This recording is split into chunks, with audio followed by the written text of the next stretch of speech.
I remember the old man at the printer. So I turned around and asked him. And when I asked him, and he turned around and said, yes, he's thought about it too. He came to the same conclusion that the Quran was something else. It's an oral book. Every single other book is just a scam and a lie.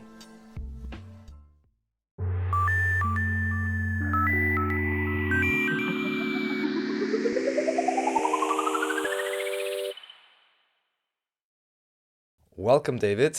We're most happy that you're back, and I heard today we're gonna get into the printing business once again and even more in depth. We're quite excited for that. Okay, hi Raphael. I'm just going to make a great introduction. This is one of the most important things in history.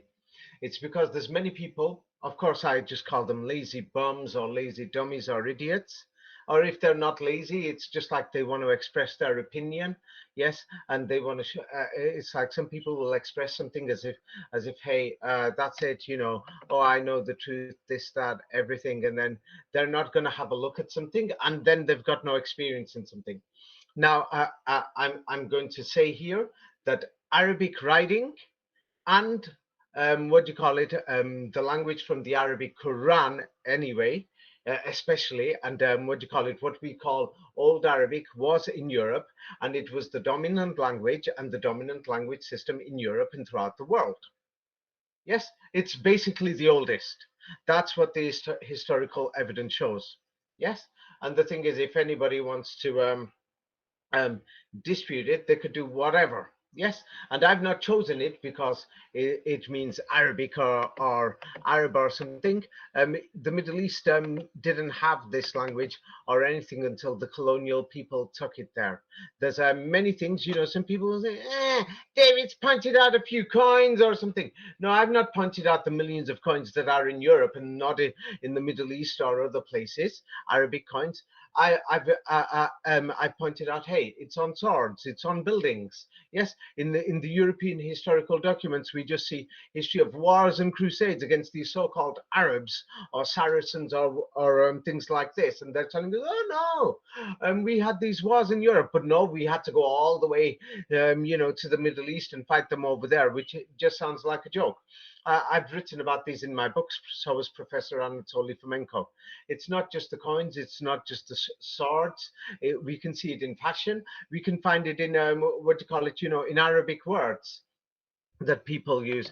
And even when we have a look, when they change the letter A to the letter E, yeah, what we see is this A, Antarctica, A, Arctic, A, Australia, A, Asia, A, Africa, A, Americas.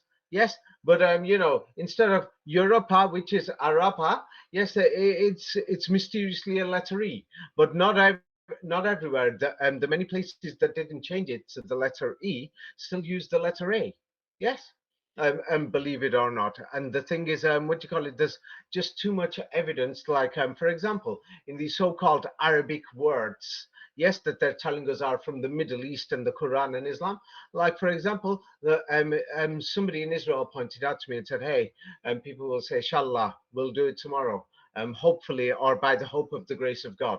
Yes, the Muslims say, Inshallah. Yes, and for example, in Anglo-Saxon English, the people will say, you don't, we say, we will do it. I am going to do it. So why do they have this old English word like, I shall do it, shalla, Mm. inshallah? Oh Yes, yeah, and then, such an obvious one, yes. yeah, and there's many words, like, the thing is, like we have Polska, Seska, Franka. Yes, like ka means people, and then Fran, yes, that we pointed out is the French word for Firan, means Pharaoh, the French word. So it's like the Muslims will say, hey, in the Quran it says, God says do something called sadaqah. Yes, it's like some people will say it's just charity money. No, it's like help the sad people, sadaqah. Yes, then the Muslims will say the way they pray, yeah, there is the word force, or it's force that they force you to do. Then there's the word, depending on your accent, some people will say wajib or job. Yes, it's a job. You have to do it. Wajib. There's many of these Arabic words that nobody's even had a look at. Yeah.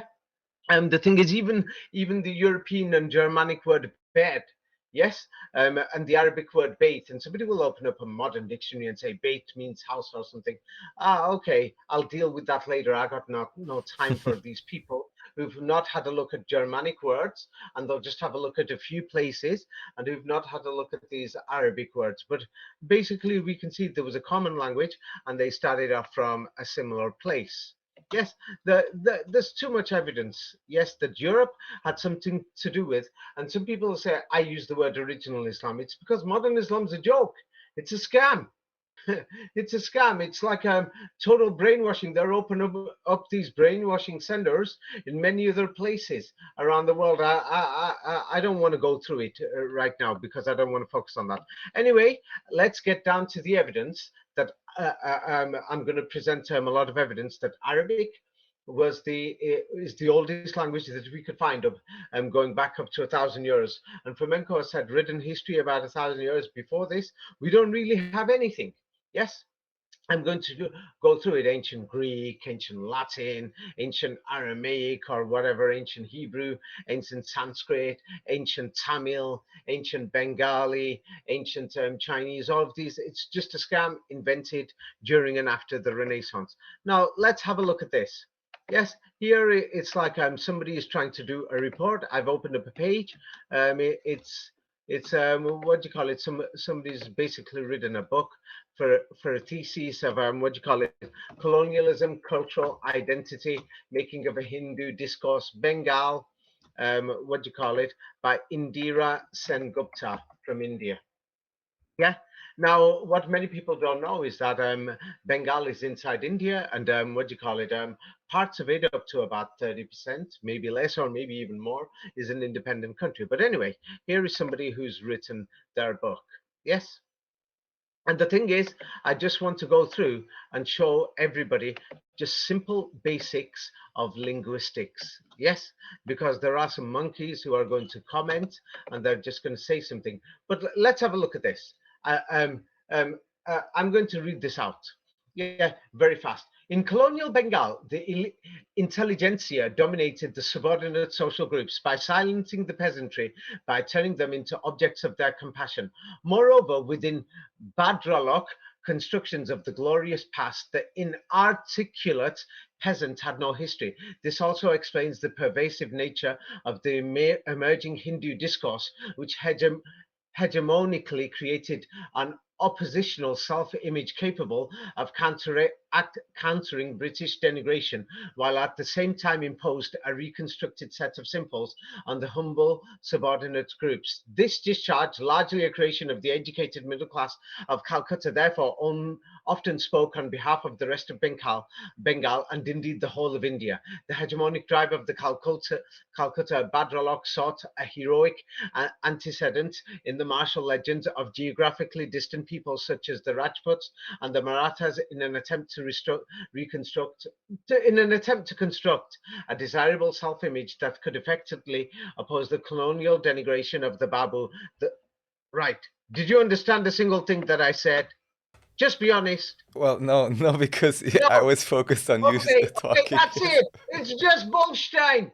It's just Bullstein. That for you to understand, maybe I can understand it, but the rest of the people are going to think, I don't have a clue here. What the hell is this Bullstein? Because I'm basically what I'm getting at is that when you have a look at the dictionary, okay, let's just go on. This is, so by the way, they're going to tell us that the Purana means old in many Indian dialects. It actually comes from the word Firaun. These are important books in Sanskrit. Purana, old. It says P here, and what do you call it? There's 18 of them. And of course, many Hindu scholars for the last 150 years have been disputing where is the 19th Oh Purana, no. Purana, Oh the no. 19th one. Yeah, so obviously, I'll go. We'll go through that in a minute, but let me just show you. It's because the thing is, many people are going to when you are talking about a language. Yes, what people don't understand is we don't use thousands and thousands of words. What they're showing us, yes, what they're showing us is just garbage. Yes, it's like the average person. I don't even know if people have a brain anymore because I've seen many people comment. Yeah. So what do you call it? Let me show here. Here is a dictionary, and then there's many, many volumes. Volume one, volume two, volume three, or what do you call it? For the letter A, letter B. There's so many, and then thousands of pages and thousands of words.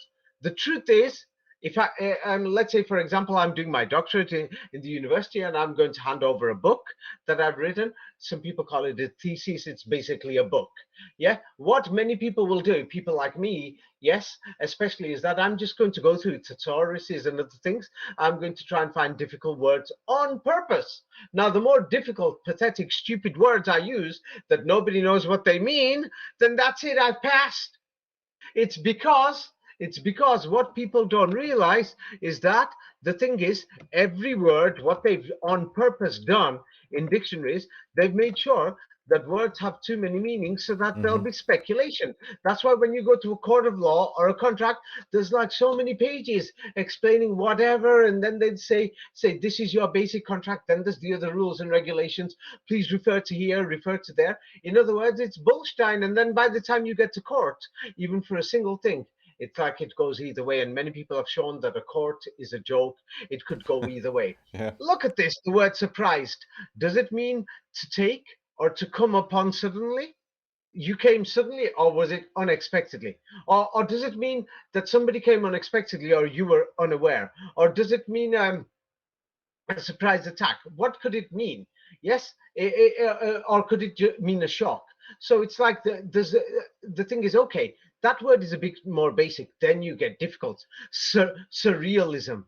Somebody's going to say, "Oh, what the heck is surrealism?" Yeah, a modern movement in the arts trying to depict the workings of the unconscious mind.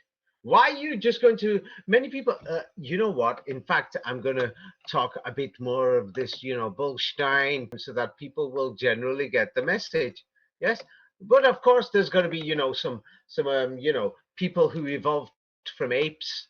Yes, and they've not fully evolved yet. Yes, so there's no proof they're fully evolved yet. Maybe they're still monkeys. Anyway, look at this historiography by actually narrating the lives of mythical figures. Basak's Nabanari, the fourth edition of which was published in 1865, fake dates, narrated the story of Sita, Savitra, Sakuntala, Damayanti, Draupadi, Lilavati, Kana, Ahalyabai, and Rani Babani. Now, by the way, if you're from that side of the world, you'll know what they are. It's like over here, it's like I'm saying, narrated the stories of, let's say, Isaac Newton, Leonardo da Vinci, narrated the lives of, what do you call it, Winston Churchill, or Jesus Christ, or St. John, or St. Marcus. Among these, the first five belong to the ages of myth, and the next two to legend, and only the last two were actual historical figures. The preface indicated that this book was, these words are a bit more easier compared to the last one. Wait, actually, yes, people are welcome to open up that document, and you are going to think, what the bullstein is this? Yes. So, the thing is, oh yeah, so the 19th Purana, they can't seem to make their mind up what number. There's 18 Puranas. So let's go through this. There's 18 Puranas. Now, the thing is, Arabic printing. Now, this is very important. Arabic printing, mysteriously, they couldn't get it going realistically, yes, until the 20th century. Because Arabic writing was like difficult or impossible. Even today, it's very difficult to print. Why? Why? Hmm. Why? Good question. Yes. Why? So printing had to become more technologically advanced. It was probably the only language. Yes, only one. The others were, they said they used the word cursive. Now, if they're going to use cursive, some people think means curse. No, it just means how you write with your hand, just natural handwritten things. So now I'm going to go through things. Look at this. They're going to be giving us these documents. Oh yeah, whether they're printing presses or not. I just want any of you, if there's normal people watching there, you'll be able to figure this out. But so many of these monkeys are going to come out with their garbage. Now here is a printed copy. They're going to say 15th, 16th century of the Book of Hours. Notice it's called the Book of Hours or the Book of Horrors. Now, one, Mm-hmm. they're telling us this is from the 15th, 16th century. Notice that what you call it, there's pictures there and everything. Yes, how could they print this in the 15th, 16th century? You have to think this, or even 17th century, and you have to think to print. You've got to have all the letters equally spaced out and everything so that you could read them. You've got to make sure that the letters are easy to read. Yes. So what do you call it? So they're going to show us these are medieval. Some of them they're going to say, have a look at the medieval manuscripts. Yes, and medieval text manuscripts. This is a printed copy of the text.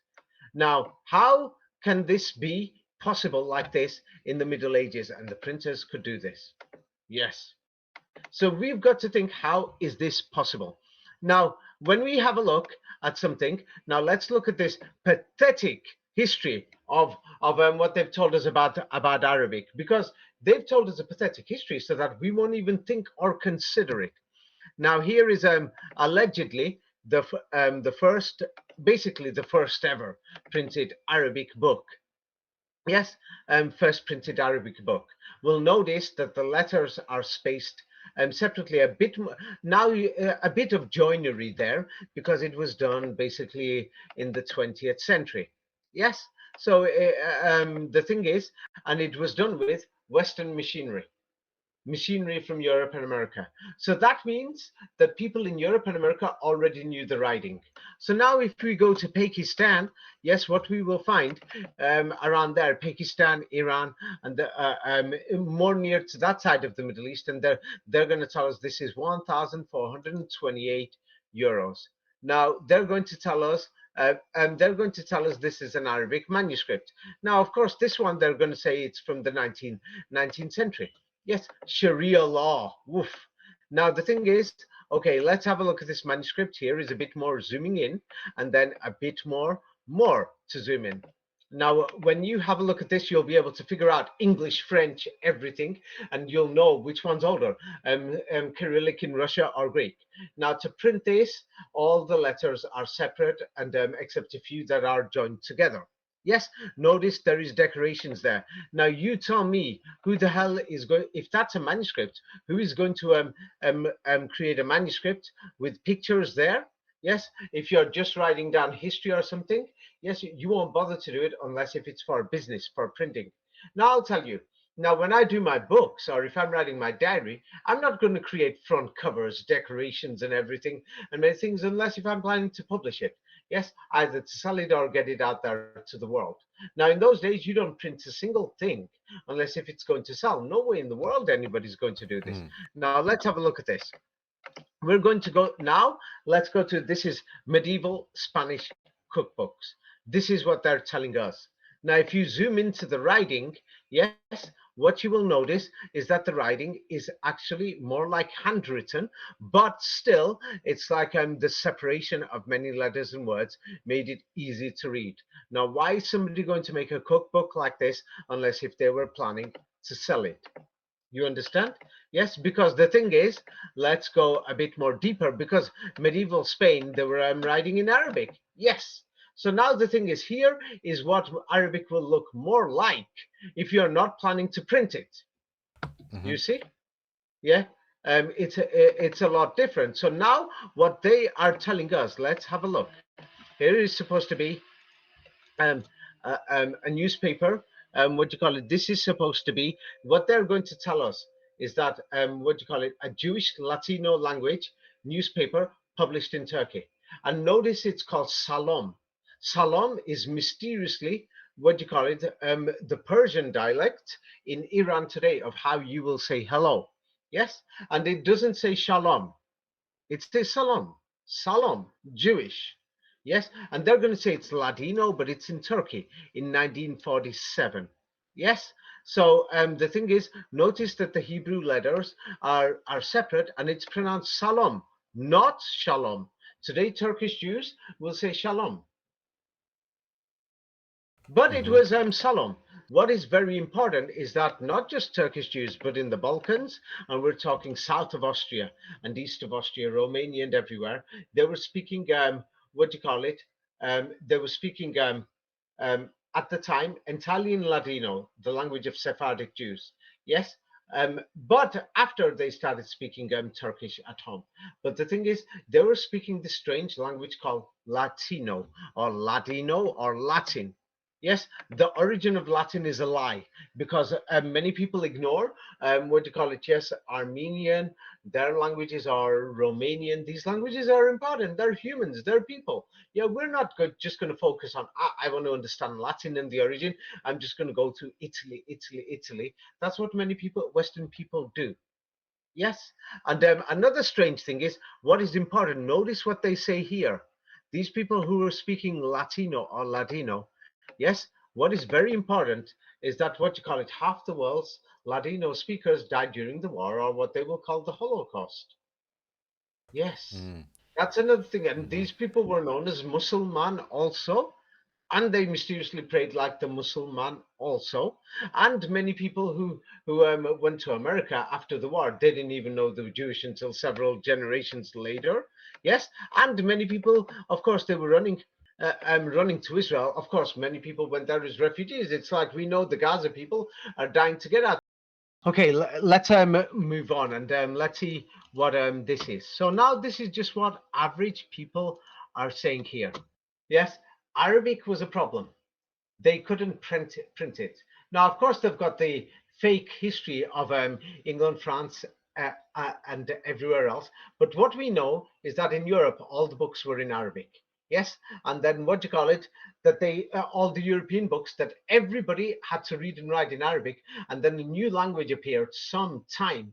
Yes, during the Renaissance, and that's when they decided to translate the Arabic books into Latin and Greek or even Hebrew or Cyrillic during the Renaissance. And then what they had to do is they had to murder everybody. You've got to murder everybody who's got a copy of these books. It's called the Inquisitions. Hey, you're translating books. Why do you need to murder them and burn them? And then burn all the manuscripts themselves? What do you think was going on, Raphael? A reset of history. Yes. So they created new languages and alphabets, but they're telling us these manuscripts came from the other side of the world. Now, this is in my book, Jesus Christ, The Last Crusade, Jerusalem is in Europe. If you've not read these books, then you are not going to understand it. Yes, and then don't turn around and say, "Oh, David's trying to push this and that." But the thing is, what we know is that in Europe it was Arabic, and then they there was another problem, a big major problem. Let's go back here, and I want you to read this yourself. Yes, it's on the third line after Medici Oriental Press. The issue of printing in Arabic was no longer a technological matter, so much as it was whether there was interest in these books. Okay, so now what we've got is printing is starting. They're saying it's come out in the 15th century. Gutenberg and some others and this and that. Before that, they say there was a few like wood type of printing, and all this it just sounds like garbage, fake history. But anyway, what we've got is that all the books are in Arabic, and then the thing is now it's printing. Printing has just come and it's becoming a major thing, and they've got to translate them all into Latin. Yes, and we're going to go through this, and this is and Arabic. It was a major problem. Yes, so the problem went. All you got to do is translate them, so it's no longer a problem. So now what we've got is that they're translating all these Arabic books and then printing them. And then then they're going to tell you many of these Arabic books, they're going to say, no, no, no, no, no, they were already in Latin. Yes. And then when you say, where is the original? They've vanished. They were Mhm. lost for 1,000 years. We found them, but now we've lost them again. Or then they'll say we found it again later in the 19th century. So now what we know is that the Spanish Inquisition was in Holland, call it Spanish or whatever, Sapan, yes, Sapan, yes. What do you call it? Yes, Spain, Spania. It depends how you want to pronounce it. And it comes like mysteriously. We've got Siberia, and we've got Sabah, and then we've got Sapan, which is Saban, Shaban. Yes. Then right next door to them is the Qatars. Then next door to Siberia, we've got the Khazars. As you'll notice, that it was actually one history, but they've like put these different things everywhere with different fake names and everything. Yes, have you noticed? Indeed. Are you beginning to see? Siberia is in the east, Sabania is in the west, Sabaria Hmm. and Sabania. You see? And then you've got Khazaria and Khataria. Are you beginning to see? So now they're, what do you call it? Yes? Um, what they're doing is they're murdering Jews, whoever these Jews are. I've called them original Jews. Of course, there's going to be people who are going to say David's mentioned the original Muslims, but they won't mention the original Jews. I mentioned the original Jews who spoke Arabic and wrote in Arabic, the original Jews. So there's going to be comments, and the thing is because these, I call them, um, um, I call them, there's nothing wrong. Charles Darwin, I learned it in school that humans evolved. I seriously question if these people have evolved or not. So therefore, they're monkeys to me. Yes. So many of these monkeys, yeah, won't mention that David mentioned in his books the original Jews. Yes. Who are these original Jews? Yes, and these original Jews and original followers of the Torah. Yes, and the original Christians. Yes, I've mentioned this. Yes, and I go through them not once but many times. The original Christians are mentioned many times in my book. So now they're getting rid of these original Jews and Muslims. Now, mysteriously in the Quran, it tells a story that what do you call it? That there was that the old religion was called Salem, or it just means peace. It was the world was. It's like if you were a follower of peace, and it tells you that people had different paths, and that from the different paths that there was followers, people who were following a document left by Jesus Christ, known as the Angel or the Injil in Arabic. The name England came from it. Then there was a group of people who followed the Sobor. Yes, that's supposed to be from King David or Solomon. It depends. People are fighting over this, and that's why we got the name Siberia or Soboria or the Zemsky Sobor or the Sobor, which is supposed to be the cathedrals and the churches in Eastern Europe. This is another long story, or Sepain, which came from Sobor, or Safar, or Savor, or Safaria, or the Sephardi Jews. Then there was the people who followed the Torah, like we've got East Turia, which is East Tur, Austria, and then we've got Vesturia, which is Switzerland today. Then we've got Toran, Torah. Then we've got Torka, the people of the Torah. And then there is supposed to be, yes, actually, I've never said this before, but the word, Quran or Qurania, Qurania. Yes. And the thing is, we can find that the Quran was actually more dominant. Yes. From starting from central Germany, from Bavaria and East Germany, all the way through to Eastern Europe, and Ukraine was the middle. That's another thing. I've never said this before. Today's the first time. Even Flamenco points this out, that basically the heart of Europe, what we call Central and Eastern Europe, yes, with Ukraine in the middle, that region was the Quran, what we can see anyway 200 years ago. So now there was a problem that they couldn't, even in digital times, that there's a mega problem that you can't print Arabic, but you could print everything else. Hey, from the very beginning, Arabic has been a problem. It's because it's because written Arabic, not the Kufic, written Arabic, cubic, the written Arabic is just curves. You see? Right. I'm Hmm. going to explain that in a minute. Curves, that's why they call it cursive. Yeah, handwriting.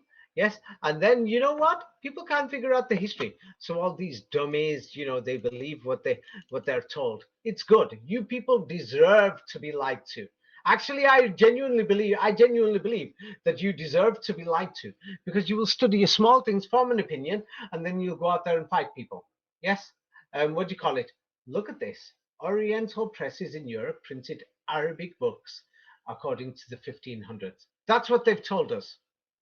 That is what they're telling us, that Europe was printing Arabic books in the 1500s. Where are these Arabic books? But now, actually, and then they say it was not until the late 18th century and 19th centuries that Arabic printing started to be printed in the Ottoman Empire or in Muslim territory. The Ottoman Empire was on the borders of Ukraine and Russia at that time. Yes, but even then, And that was just in Europe. That's in Europe. We don't even find printing in the Middle East basically until the 20th century. It turns up in Lebanon and other places. So now let's go through it. What is the reason? They're telling us, they're saying the Muslims banned it. That's what they're going to tell us. You see? Did they really ban it so that Europe printed Arabic books in the 15th century, or are they telling lies? Now let's have a look. So now what we can see is what you call it, yes? The products of these presses were far few and in between, yes? And what you call it, yes? You could read the next sentence. Setting Arabic type with its numerous ligatures, vocalization marks, and at least Stop, four stop, glyphs. stop. Ligatures and all this basically means, it's curvy, it's round and all Right. this kind of thing. Yes? And at least four glyphs per letter form. Okay, that's because they were round and cursive and other things, people's handwriting. Yes, so it's like you have to do many different things. And so the problem was, after the comma, It involved a laborious composing and setting process, one that became even more difficult when type was deficient or needed to be replaced. okay, so basically every handwriting is different. Every single Arabic is different. Yes, and what does the next sentence say? Add to that the fact that press laborers were not usually skilled in this technology. Yes, Many press employees came from scribal backgrounds, yeah, read it all, read it and all. press Fast. workers usually learned on the job and trained their subordinates accordingly. This meant Yeah. that the business of Arabic printing was time consuming and hardly ever cost effective. Yes, Uh, that's it. Okay, I'm going to say that in simple English. It's just anybody's handwriting. Your handwriting, mine, every single Arabic was different. And Araba was Europa. So every single person who wrote was different. It's because it's just round and whatever. Yes. And so the thing is, what they're saying, laborious composing. Yeah. Look at this Bullstein words they're using. What it just means is in the factory, yes, it was difficult. It's like you got to work so hard. It's because every single letter needed to be replaced and changed. And you didn't even have skilled workers. Skilled workers means somebody who could read and write from scribal backgrounds. It means, do you know anybody who could read and write? Today, yeah, we go to school, but nobody is imagining that. So the truth is, that's why they couldn't do this. Yes. So the thing is, because of the round things, I'm going to go through that in a minute. So you could find many books on this. Everybody knows. Set up your own printing business. By the way, I learned this, 20, 30 years ago. It's because, my family, we do business with many other Jewish people. It's just normal. And when I was young, my family did a lot of business with this Jewish printers. Well, they said they were Jewish. They came from Eastern Europe and they settled. And what do you call it? Normally, in the business community, we keep things within our circle. So the thing is, one day, my dad was doing something like preparing something, the artwork for something to be printed, and I was only 9 or 10 years old, and I had to sit there and what do you call it? One of the old founders was there. He doesn't work, but he just sits there. It's like he's got nothing to do all day at home. So because he was old, he used to be there. And he was just talking away to me. And what he told me about printing totally destroyed everything. And after that, it took me a few more years, maybe up to 5 or 10 years. And then I realized, damn, Arabic is the oldest writing in the world. What he told me about the printing business, because he was doing printing at that time when he told me, I think it was the 1980s or 90s, 80s. And then, what do you call it? He was already about 75 or God knows, 80.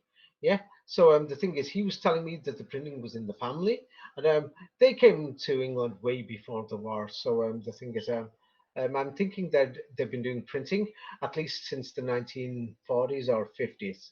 Yeah, at least since the 1940s. Oh, God knows. But anyway, what he told me actually made me realize it. So anyway, you could read this. This meant the new page. yes. This meant that the business of Arabic printing was time consuming and hardly ever cost effective. Yeah, Although also although the print quality of some of these works was not necessarily substandard compared to Western products. Yeah, that thing, it just goes on. Anyway, what do you call it? Go to the where it says after this book, this would eventually, Yes, this would eventually improve in the late 19th century. late, yes, late. Yes. So that Oh, means yes. 1880, Yes. with the introduction of technologies like chromolithography. Yes, even so, even then, what does it say? Printers at earlier presses found innovative ways around the latter past technology's limitations, particularly when it came to ornamental features and Yes, decorative pictures devices. and drawings. So the thing is, it was the writing that was the problem. So you can't print Arabic. So if Arabic was the oldest writing, they had to replace it because you can't use it for printing. You see. Do you see what is the problem? But the script was already changed, no? This was already new script they No. wanted to use. That's what I'm going to show. They invented all these things during the Renaissance. Old Greek was Arabic, Old Latin was Arabic. They were all Arabic, all of them. And the thing is, I'm going to go through this in a minute. So Arabic was the original. Unfortunately, I'm going to show it in a minute. It's because you can't print Arabic. Go and open your own printing press. Even starting from the old methods like the Gutenberg method, go and do it. You will find these problems. And then you'll think, damn, I've got to invent Latin and Greek and Hebrew and Sanskrit, or I can't print. I'm going to go through this now. So now let's have a look at this. So here is something that they're going to tell us is what you call it, a medicine book. Yes, and they're saying the Arabs were into medicine. Now the thing is, this is like a picture and the writing is bigger, so you could just get the template and then print it. That's a picture. Yes, but it's got a few words. So now if you want to print this Arabic here, even with the round shapes, this would have been difficult or basically impossible 500 years ago. It would have been impossible is because one letter imposes upon another and there's no like clear spacing. Yes, and the diagonals and all these things, so you can't do it. Yes, for example, I'm just going to make it bigger because this is Kitab al-Hadi al-Muhammadi fi Tib al-Nabawi, a treatise on prophetic medicine. I just thought I'd read it out because there's going to be some Muslims coming here and they're just going to talk garbage, some of them, not all. But anyway, as you can see, there's diagonal things and everything, and it goes below the line, above the line, and everything, and many of the things. It's a nightmare to print that. You see? Yes? Hmm. Yeah. But the thing is, so we can see, and then there's the artistic thing. So this, it was difficult until the machines were ready in the late 19th century. And it wasn't, basically, it didn't get into anything until the 20th century. Now, what I've just sent you, now I'm going to show some other works, and I'm going to show something that many people don't examine these things. So I sent you one manuscript. Here is another one. And what is this one? You could read this. This is, read it. What is this manuscript? This is introduction or first chapter from George B. Whiting, Kitab fi Alimtina an Shurb al-Muskirat, a book on temperance, from When we, Beirut American Mission Press. Oh, that's a nice one. 1838. wait a Courtesy of minute. the Houghton Library, Harvard University. Okay, wait. So now they're telling us, yes, they've started printing basic Arabic. Yes, the thing is in the 19th century. It's printed in Lebanon. The machine came from Europe. And the thing is, they're telling us this is supposed to be a kitab or something. And it's written by who? George B. The introduction, Whiting. anyway, George B. Whiting. And so now let's have a look at this thing. So many people, it's because I've turned around and said, I'm going to show you, even in Europe and the United States, people were still writing Arabic in the 19th century, 1880s, 1890s. You're going to say, what? Yes. I'm being serious. Even in the 20th century, in Texas, they were writing in Arabic. In France, in New York, they were writing in Arabic in 1910, in the 1920s. I'm going to prove it. Okay. Yes. So now here, so I've sent you this. So you could see this thing. So they're printing it, and what do you call it? Yes, Beirut American Mission Press printed this. So now the thing is, when you look for the original to this, let's have a look at this. Yeah, why is the original in Harvard University? Because it came from there. Why is it in the United States? Because Arabic was in Europe and America before the Middle East, and the local people couldn't read or write it. Do you see? Mm-hmm. You see? It's because the originals were written in Europe and America. That was the writing and the handwriting of people in Europe and America. So now let's examine this. Yes, one such print shop, read it yourself. One such print shop was the Beirut-based American Mission Press AMP of the Boston-based American Board of Commissioners for Foreign Missions. Yeah, to convert, ABCFM Mission to Syria. brainwash people. Nice Syria. abbreviation, yes. The first Yeah, publications that came off this press, which was established in 1834, aimed to emulate the visual yes. conventions seen Okay. in manuscripts at the Okay. time. That's enough. What they're doing is now the Europeans are printing, and the Americans, the date is more like the 1880s because there's more of a scam in this. They put the dates on like 1830 in many of these books, 1840, 1850, 1860, like there's Bibles, they're going to say from the 17th century, 1730, 1750, the dates are fake. Yes, they just put them on. Yes, so the thing is, what they did was, is they're writing in Arabic. The local people are learning Arabic in schools. These people have opened up the schools. These people are giving them books and everything and manuscripts, and they're telling them this is old, this is yours, this is your language, this is your everything. And the originals are in Harvard. So that means this language was known by the Europeans and the Americans. Is this getting a bit more clear? Mm-hmm. Yeah. Yes, it's getting a bit more clear. Yes, because I've given you more information in all the other videos. Is it clear, or do you think that Arabic came from South Africa, or did it come from Europe and America? No, the evidence seems to suggest that it's all emerging somewhere in That's Europe. not a suggest. Suggest means, thinking. Did they set up this printing press from the United States, or did it come from China? No, it's obvious that all the printing was set up by the colonial powers, yeah? Yes, England and and so we on, yeah? went through this before. Who set up all these schools there? Yeah, again, colonial powers, always the same guys, yeah? Yeah, Europe and America. And can you see it now? They're printing books and manuscripts, hundreds of thousands of pages and everything. They had it ready in Arabic. That means they they were reading and writing in Arabic. But they did the same for Sanskrit. So now they did the same for Latin and Greek. That doesn't prove Arabic was the original language, Mm-hmm. but I'll get to that in a minute. Yes. So now that's why we went through it before, that there's hundreds of millions of pages of Arabic in Europe and America. Do you remember? We went through it before. Yes, we did. Okay. So now the thing is, what they're showing us is what do you call it? Yes. They're telling us for all the way through till the 20th century. Yes. I want you to look at this. All the way until the 20th century, they had something similar to the Gutenberg 15th century printing press.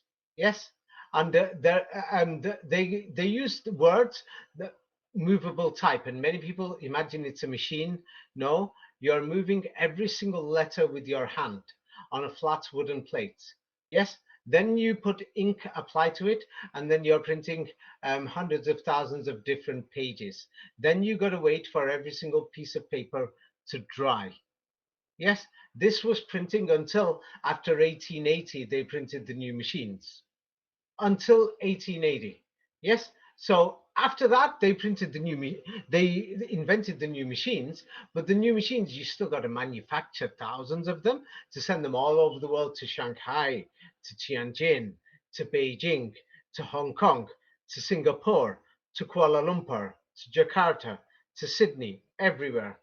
Or before then, the history of printing, what they're telling us, shows us evidence that they're lying about the dates of all these books. They're lying about all these newspapers and all the books from the 19th century, 18th century, 17th century.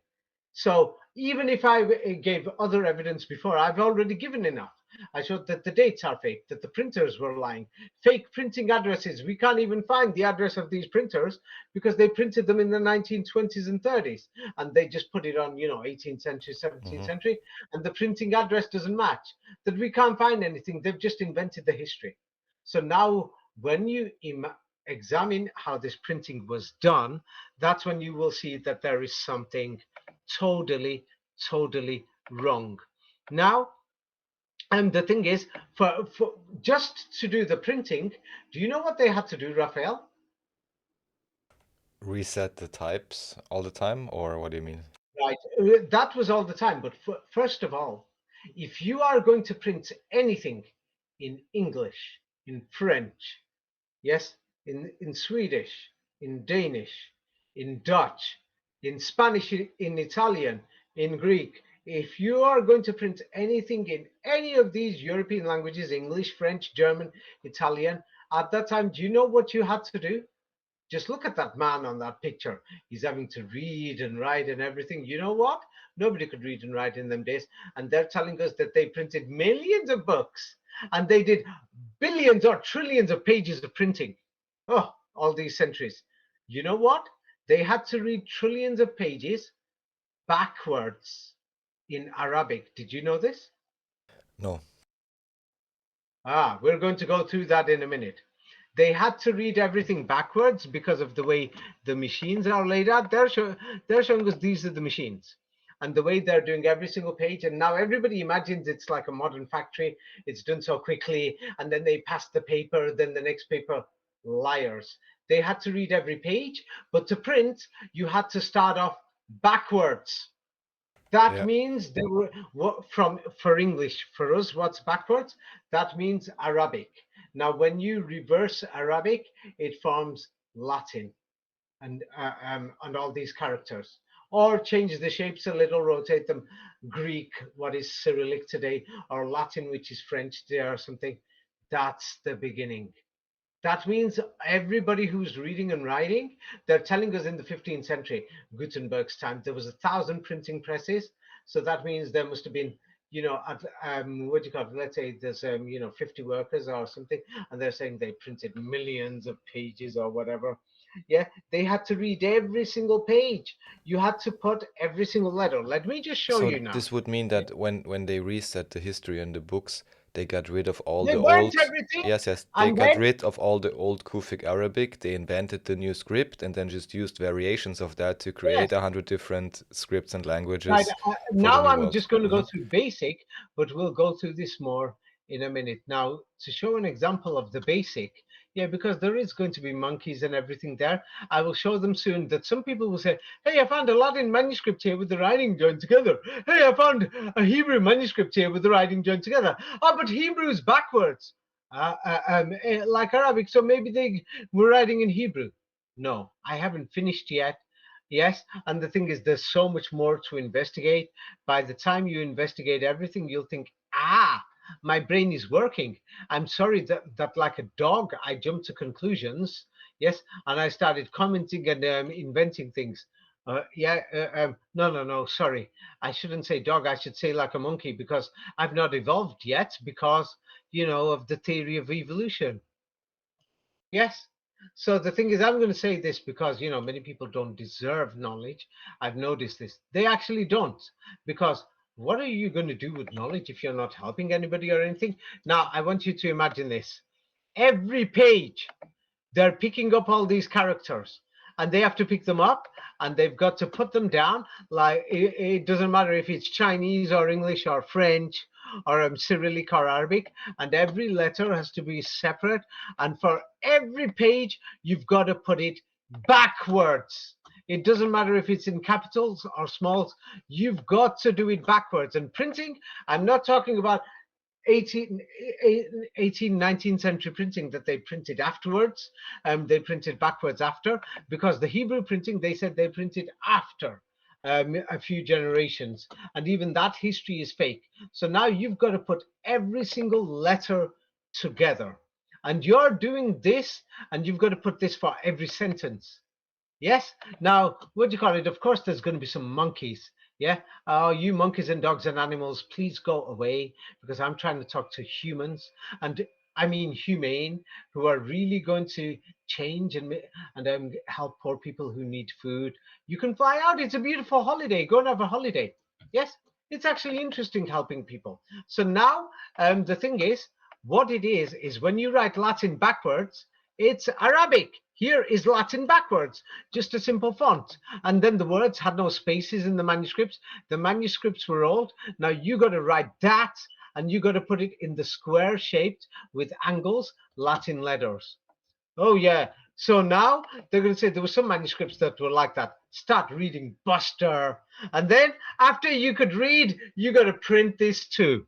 And then they're telling us that people didn't have proper languages. So every single manuscript in Latin or Greek or Hebrew or whatever, yeah, because the Bible, they're saying we already had the Latin Vulgate, they're going to tell you, which is another scam.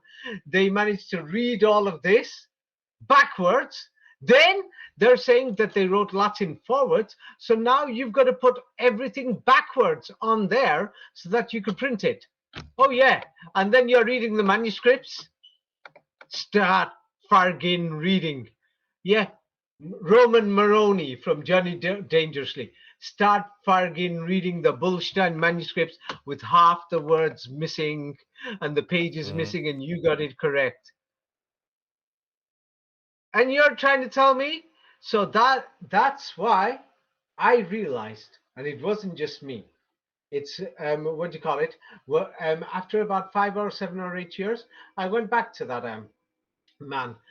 He's a printer. By that time, he didn't come to the printers anymore. His son didn't bring him. He was even older. I went back. By the time I realized it was Arabic, and the thing is, I turned and said it couldn't have been Hebrew. I said it must have been Arabic. And you know what? He even said, yes, we know. Mm-hmm. That's when I thought, shit. Oh, the printing press in them days. We'll go through this in a minute. But Daddy controlled it. Your dad. Oh, he's not your dad. He was called, what do you call it? The Lord God the Pope. God controlled printing. So God decided, I mean, the Lord God the Pope, your God, Daddy. Yes. No, it's not your God, Raphael. For you, it's Dad. Yes, we're brothers. We're not like these peasants who are listening. You know what I mean? Yes. If they want to stop being a peasant, yeah, and if they're going to say I look down on them, I'll tell you. For me, I'm somebody. I only like poor people, good people, and I only like people who are going to give lots of money in charity, and their aim and objective is to work and spend time to help to build a better world. I want you to tell me, are you trying to tell me that they printed millions of books, different books, look at them all, and they're written in Latin and Greek? Yes, and they wrote them all, and they wrote the books, they could read everything backwards. Is that what you're telling me? Bullstein, mate. You know that the original was written in the Arabic direction, and then they reversed it, because when you're printing, you have to reverse it. It was done backwards. Am I correct or am I wrong? Yeah, it is a mirroring, yeah. Let's not use difficult words that somebody's going to imagine in a Yes, mirror. yes, Am I it's right or am I backwards. wrong? It is backwards, but I don't understand because they could also not just do it double and then, or why No, not? no, no. Wait, how are you going to do it? Just go to Ethiopia, mate, or go to some place over there. We're talking about the 15th century here. Raphael, sometimes I think what do you call it? I should charge you to even listen to your own interview. No, I'm Oh, joking. definitely. No, Wait, the I thing is, mean no, and seriously. the no, but the parallel question is also with the joining together. Why not at least create one very elaborate manuscript, which really is handwritten, and then make copies from that. So at least I can say, oh, I have a real But wait, original. if you're going to write, wait, that's what they did. First, everybody wrote in the Arabic direction. I'll tell you why. Everybody knows that your left hand, if you use it too much, strains your heart. They say this, yes or no? Doctors say this, according to what everybody knows. But many people dispute it. Yes, they say your heart's on the left-hand side. Yes, so don't strain your left hand. We use our right hand more. Some people are left-handed, but the majority we use our most people right use the hand right more. hand, yes. Yes. So when you use your right hand, you will naturally write in the direction of Arabic. You see? Makes sense, yes. From From right to left to left. right. That's what children do. This is a known fact. Go and study psychology of children. I'm not going to open up these websites. People can study their own children. Not all children, but the majority. That's what they do. So the thing is, they were writing left to right. Yes. So then when you print it, it prints right to left. You see? And nobody could read and write in the Middle Ages or the Renaissance. Nobody could read or write. Apart from these people who worked for Daddy, yes, only his workers and the printers. And then, do you know what? People brought the books, yes, because they thought this was from God. You understand? And it's, I'll go through that later. But anyway, you know what I mean, Daddy got what he wanted. Let's go through the details of this, of the printing press. Now we will go through the details. So I'm going to send you the link to a video. You could play this right now while we're here. So play this, yes, and what do you call it? Yes, play it. And this is how the printing works. Yeah. So there's a man stood there. He's got something round there. Yeah. Now I've jumped forward to about 20 seconds, and he's putting ink on there on that strange round thing. Yeah, on 20 seconds, can you see? Yeah. It's taking so long. This is just to print one page.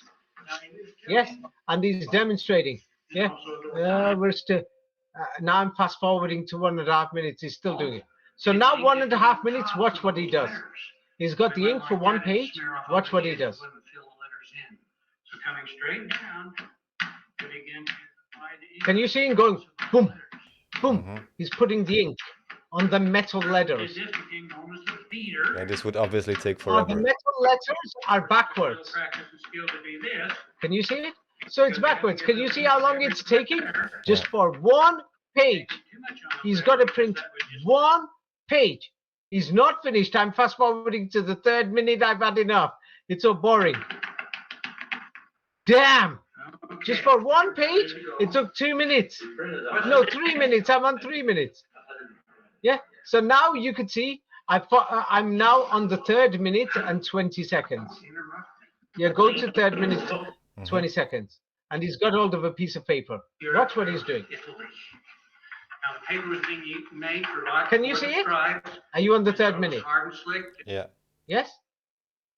Okay, so now he's getting the paper together, and what do you call it? He's got to put the paper in position.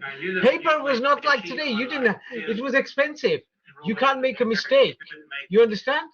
Yes.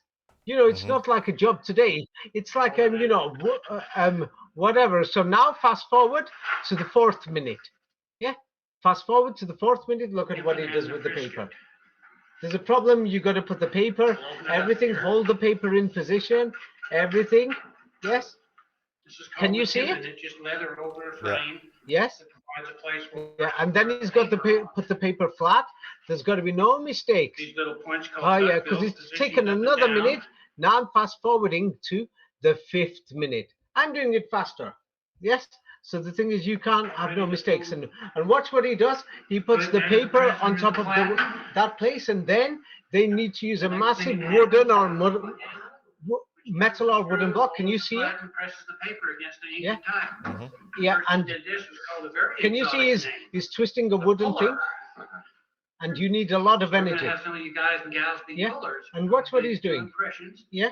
So let's have, why don't you come and do our first impression? Yes. 2 hands up there. And look, the old man can't do it. You need to be strong. Make a good impression. Can you see it? Yeah. And you can't break it, it's wooden. You need to be strong. Yeah, can you see it? I'm on 5 minutes and 40 seconds. Is that what you are on? Okay, now notice the size of the platen is really quite small. Yeah. And then what do you call it? So now we can see by the 6th minute, I've fast forwarded, they get one piece of paper out. They've only printed on one side. Yes, they've done 2 pages, but printed on one side. But they're not sure, so they have to do it again. Yes, so you can see it's hard. Yeah, can you see? Yeah, then they get the paper out, and you've got to dry the paper. Roll it out. You dry the paper. You can't even print the opposite side of that paper or anything until, yes, what do you call it? Yes, until what do you call it? It's dry, and each page you've got to put it, hang it somewhere just to dry it. How many pages are you going to do? They printed, you know, hundreds of billions of, God knows, millions, trillions of pages during these 5 centuries that they're telling us. And you're trying to tell me that they were reading forwards or backwards? Raphael? It just seems like too much work overall. Yes, it's too much work, and it's a bit more clear. So which direction were they reading? Oh, you're saying too much work. I noticed this. That's why, you know, the Global Economic Forum has said, what do you call it? Yes, you know, carbon tax and everything. Forget the tax. I think you should just go to Africa, India, or China, or Latin America, and go and see the too much work that they're doing for the components, for the cars and all these things that we use. You see? Yeah, sure. Do you see now? Yes, it's too much work what they're doing over there. Just for the mining, for the plastic and everything else and other things in the factories. Yeah, a lot of the things are done in factories, but a lot of the things are done manually, and these people, they're getting paid peanuts and they're working long hours. Do you see now? I'm glad you noticed the too much work. Yes. Yes? Yeah, for sure. Yeah. So you could see it. So it's because you know, I saw it myself, and I've seen how people work. That's why I started to think, oh my God, these people who are doing the hard work, they need to be respected a lot more. Instead, they're turning around and saying, oh, these third world people, they turn around and call them black and other things. I'm turning around thinking, how dare they? Do you know what? Throw them out of Europe and America. And then what do you call it? Yes, the thing is, because they're part of the system, that many of them have come to Europe, and they know the foreign languages, that they're in these companies that are negotiating in Cambodia or negotiating in Cameroon or other things, and what's going on. It's because we're trading with these places. You see? Yes? Do you see? Yes. Yes? So the thing is, now we've played one video, but it's not enough. It's 2 different museums. They're both from museums. This is the official history. This is what we will find, not just the official history. We can go and find some of these machines that were still using them. Yes, you know, in the 19th century. So here is the other one. Yes, so they were using these till the 1880s. Yes. Have you found the new link? Yeah, it's running.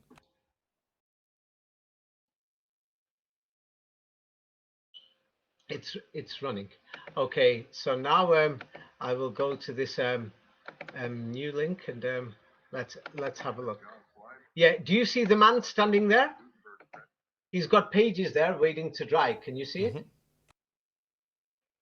Can you see it? Now imagine you're printing millions of pages like they're telling us, of thousands of pages. How do you think that happened? How easy is it going to be for these peasants to make a mistake? By the way, pages didn't have numbers. Do you know this? No. Yeah. So you're telling me they read everything backwards, they knew where the pages were, and they didn't make these errors. They made hundreds of errors, actually. But the thing is, yes, they made so many errors. So now let me just show you. So now in this video, go to the 8th minute. Have you got to... No, not the 8th minute. I mean 14th second. Have you got to the 15th second? Yes. What do you see? This backward bastard In script, I guess. Yeah, in fact, I'm going to do a large screen. So now the thing is, here is given an example because they're trying to give an example. So the writing is backwards. Now, are you trying to tell me these people didn't read and write backwards? They were reading and writing in backwards, only reading and writing in backwards, because what they printed and gave out there, nobody could read or write because people couldn't read or write. Then this man goes through the process. He's just doing the same thing that they're putting the ink together. So now the thing is, on the plates, what this man shows is that what do you call it? He shows that every single letter was placed there manually by hand separately. How long do you think this took? You're Forever. writing the Bible For so many and all these. pages. Yes, would take forever. Yes. Well, that's yeah. The only reason why we got beautiful lives in Europe and America is because these people are working forever in China, India, and all these other places. Yeah, they're just about surviving. Do you see? So now he goes through the same process. He just getting the ink together and everything. And then, do you know we have another problem? Because now, once they printed it, we got a new problem. So now you could go to 2 minutes and I think it's about 2 minutes 32. So now he's printed it. So first, you've printed it. Yes, you've got to be able to read backwards. You're putting every letter. So now, by the time you've printed it, it's now forwards how we read and write, what we call modern languages in Europe and America. You see? So now the thing is, and when we look at the earlier printing that they say in the first 100 years, what we find is there's thousands of spelling mistakes, and we find there's extra paragraphs, duplicate paragraphs, and that's what we've got in the Bible, even duplicate chapters. You see? And then, what do you call it? The evidence shows that Hebrew was printed decades later, or 1 or 2 generations later. That's because once you start writing forwards, you can now print forwards, but when you print forwards, the end result is Hebrew, which is backwards. Do you see? Or you don't see? I'll go through that in a minute, just in case you don't see. But the originals, what we can see is just to start the printing press, everybody has to read backwards. You see? It's impossible to even do the printing without printing backwards. And then, do you know what they're telling us? That they're claiming they had a complete Bible. You're trying to tell me there's no page numbers, there's no proper chapters. I'll go through that in a minute. Or verse numbering until the 15th century. The chapters, they claim, was made in Paris University. Do you know why they call them printing presses? It's because it's called Pharisees. Yes, and it's named after Paris and Faris and Firaun and Pharisees. You see? Yes. So what they're telling us is that the Pharisees were in, what do you call it, in the Middle East and everything, and this so-called history, it's just garbage. They're inventing it. Yes. But are you beginning to see now? We're talking about thousands of printers. Yes, they're all reading and writing in backwards. And the end product, they're selling it to people who can't read and write, who don't even know what it says. So obviously they don't care. Yeah. Yes. So obviously they don't care. Now let's have a look at these printing presses. Yeah. We're talking about, medieval times, Renaissance. Yes. These dumb people and everything. You can check this yourself. It's so confusing. Yes. The what do you call it? How did it work? You can read it yourself. In those days, You said wooden hand carved type in upside down and backward by hand, right to left. Yeah. yeah. The upside down, you don't need to do that. You just walk to the other side of the table. Yeah, but you've got to have it backwards. You've got to have the writing backwards, or you can't print it. You see? Because when the metal touches the paper, it will print forwards. Yes. So the thing is, that's how they invented all these languages and alphabets. And the thing is, they had to have every single letter separate. That's where they got the designs from. So all these people who are studying Kabbalah and all these things, it's going to be in my new book, all these shapes and everything saying divine, the mathematical orders, they invented everything. You guys are wasting time. Yes, there is the side of the magic and the divine side in the Zohar. Yes, that's something else where you communicate with demons and the devil. Come on, that's not God, or it's something else. It's madness, and some people are going to say it works. It works for a certain reason. It's going to be in my new book. So let's go through it. Even all the Christians know, but no one's going to admit it. It means that all the old books were written in Arabic. Read it. When printing? When printing, it is necessary to create a text in the form from right to left, so it will read from left to right. Right. So now, to make sure you've got no mistakes, and they're doing this all the way through till the 20th century, basically, for hundreds of years, what language were they reading and writing in? Backwards. Do you see? Hmm. I proved it. And there was thousands of these people that let's see how many printing workers in the year 1900. Let's see, because I'm going to have these dumb monkeys who are focusing on 17th century. The new machines came in 1880. I'll go through Yeah, but that then in a minute. still, those Let me individuals. finish about the new machines, Raphael, because the new machines came in 1880 and they weren't available till 1900 or after then. Go ahead. What were you going to say? Not just that those people setting the print and the typeset, yeah, okay, we can say they are used to reading what You've we got would. to read every page because we're talking not just the 14th, 15th, 16th, 17th, 18th, 19th century. You're a business and you're planning to sell in the 20th century. You don't know that they've got this new machine. So you know what? You've got to make sure that your writing, reading, and spelling is more accurate. You're going to have the best readers and writers who are reading backwards in Arabic. Hmm. You see? Yes, You're but not I going to mean make a mistake. those people, they have to be pretty high I'll tell you trained. what business is like. Yeah, when I was a kid, if I made big mistakes, if my dad was going to lose money, he's going to beat me up. He's going to trash me. In China, shall I tell you what business is like, or somebody in that stolen history? God knows which dog's ass he came from. Yeah, I'm saying it because he turned around and said, David must be abusing people there. He does business there. Go and do business over there. The Chinese mafia, the triads everywhere, how they kidnap people, everything, law and order. It's not what you think it is. Yeah.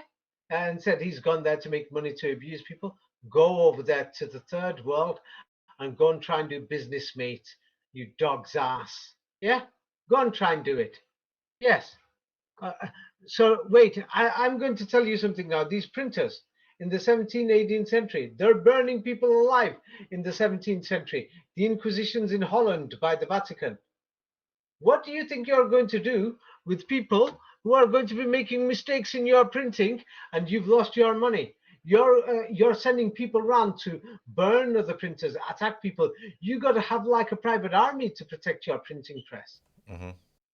in the 18th, 19th century. What are you going to do if they can't read and write backwards properly? You have to train them, at least your own. How are you going to train them? I'm just a businessman. It's like, have you noticed how much of a headache it is to get this information out?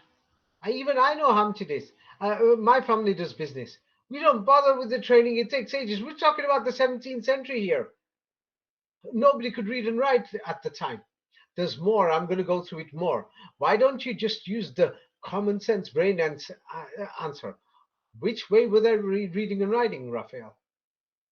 Well, I understand that part, but still, if they read it that part and Yeah, it's a new I script, can't get to the next point okay. if you want to the common sense. All right, These yes, people who are working in these printers, hmm they're all the best. By the way, I'll go through it in a minute. All the people who are working in the printers were Jesuits and monks.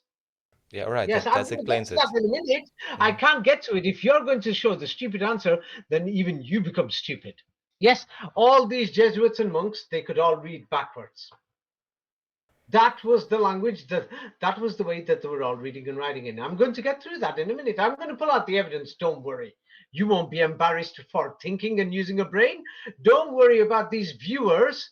Yes, some of them who are like mentally, insane. God knows what they're smoking, if they are smoking. Yes, just use your common sense and brain. You, you Yes, you're so from putting the all the out. evidence you've shown, yes, it makes sense that they would have read from right to left. I just wanted to point out that they could not be unskilled and still wouldn't have to understand at least something about what they're doing to make it Something. correct. Come on. I'm telling you, if that was my printers in them days, okay, because I'm a bit more nice, I'm not going to burn him, but we'll beat him up, tie him up, and throw him in that dungeon at the bottom of the castle. What the hell? I've just lost so much money in the next printers. I can't even keep this going. And the local principality, the other person's printing some of his other crap. He's just said he's just found the Book of Kings, some of the chapters. I've got to get these new pamphlets out. Do you know how much of a nightmare it is? Yeah. And then I can't pay the person who's going to supply the paper. He's just come with the knights and his guards. Yes. And he's come with dad's army, papas. Yeah. And they're going to execute me. What do you think I'm going to do, Raphael? How can I risk somebody who can't read and write? And it's got to be backwards.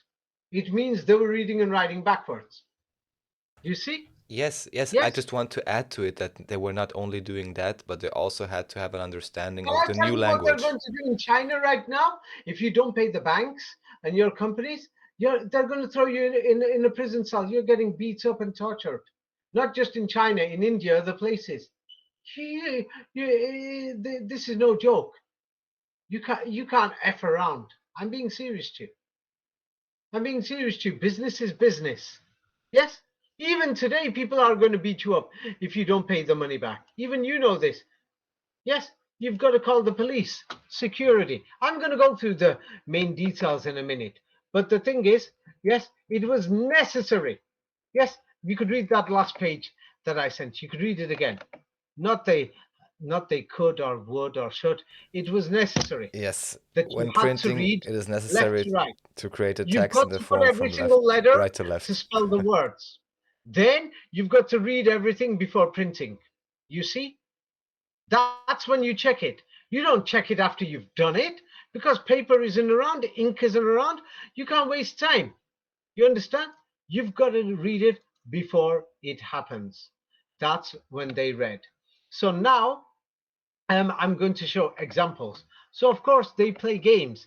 Aramaic, Syrian, Arabic. I'm going to explain these things a bit more because the thing is, so now we could see Aramaic, Syriac, or whatever. So they're going to call that Syriac. What you notice with the Syriac is that it's got more angles, easier for the printing press. But they're going to say it's older. It's not. It's a lie. The handwriting, people's natural handwriting, was the original handwriting. That's called Arabic or Arabian or European. You see now, it was the language of the masters, the educated teachers, called the Arabi or the rabbis. You see, that was the Mhm. original. After that, they invented every other language, every other alphabet, every other whatever, every other design all over the world. They invented them. We're going to go through all these things in a minute. Yeah. So the natural thing was the first. Yes. And what do you call it? But today they're going to turn around and say the main writing that goes from right to left is Arabic, and then there's Hebrew. Now Hebrew, I'm going to go through these things in a minute. Now the thing is, many people, it's like it's known. So many manuscripts, they burnt everything. Inquisition, 16th century. Yes, and what do you call it? Yes, people wrote down. Da Vinci wrote backwards. Leonardo da Vinci, people saw him write backwards. Now here they'll say he painted left-handed, but also with his right hand also, but not just da Vinci. Now the thing is, many of these things it's suspicious. Somebody's going to say, ah, but he painted with his left hand, so maybe he wrote with his left hand. Guess what? Actually, all of them wrote with their left hand because you've got to write, not left hand, I mean left to right or right to left. No, backwards, I mean. You got to write backwards if you're going to print forwards. That's natural. It's business. It's normal to understand this. It's just normal. It's necessary. You've got to. No way am I going to bring somebody in my printer's company if he's reading how modern English is. You see? How can I do Yes, that? yes, yes. Makes sense. Yes. And the person who's supplying the ink, he's going to send the guards around, and they're going to come on their horses, and they're going to chop my head off. They're going to burn me on the stake. Or Raphael, if you can't read backwards, I'll have to get them to burn you too. Do you think this is a joke? No, it's a big business, obviously. Yeah. Yes. So the thing is now, then, so what do you call it? Yes, you're not reading and writing anything, so you're not reading the end product, so you don't care. I'm going to go through it in a minute. It's shocking that the majority of people who brought these things couldn't read and write. That you'll turn around and think, what do you call it? What do you call it? What's going on? So now there's many people who've used a brain. Yeah, I'm glad there's some people who've got a brain. Yeah, God bless these people. Ugh. So these people that they've managed to figure it out, many researchers, and what do they say? Read it. It is said that right to left scripts can be indicative of how ancient the language is because of the medium of writing that was used to carve these languages in stone. Why in stone? Yes, Okay, in other words, right. the Yeah, keep going. likelihood that a language is written from right to left is greater if the language came to existence before paper was invented. All right. Printing paper, they mean. Yes, the thing is, so many people, it's not just me.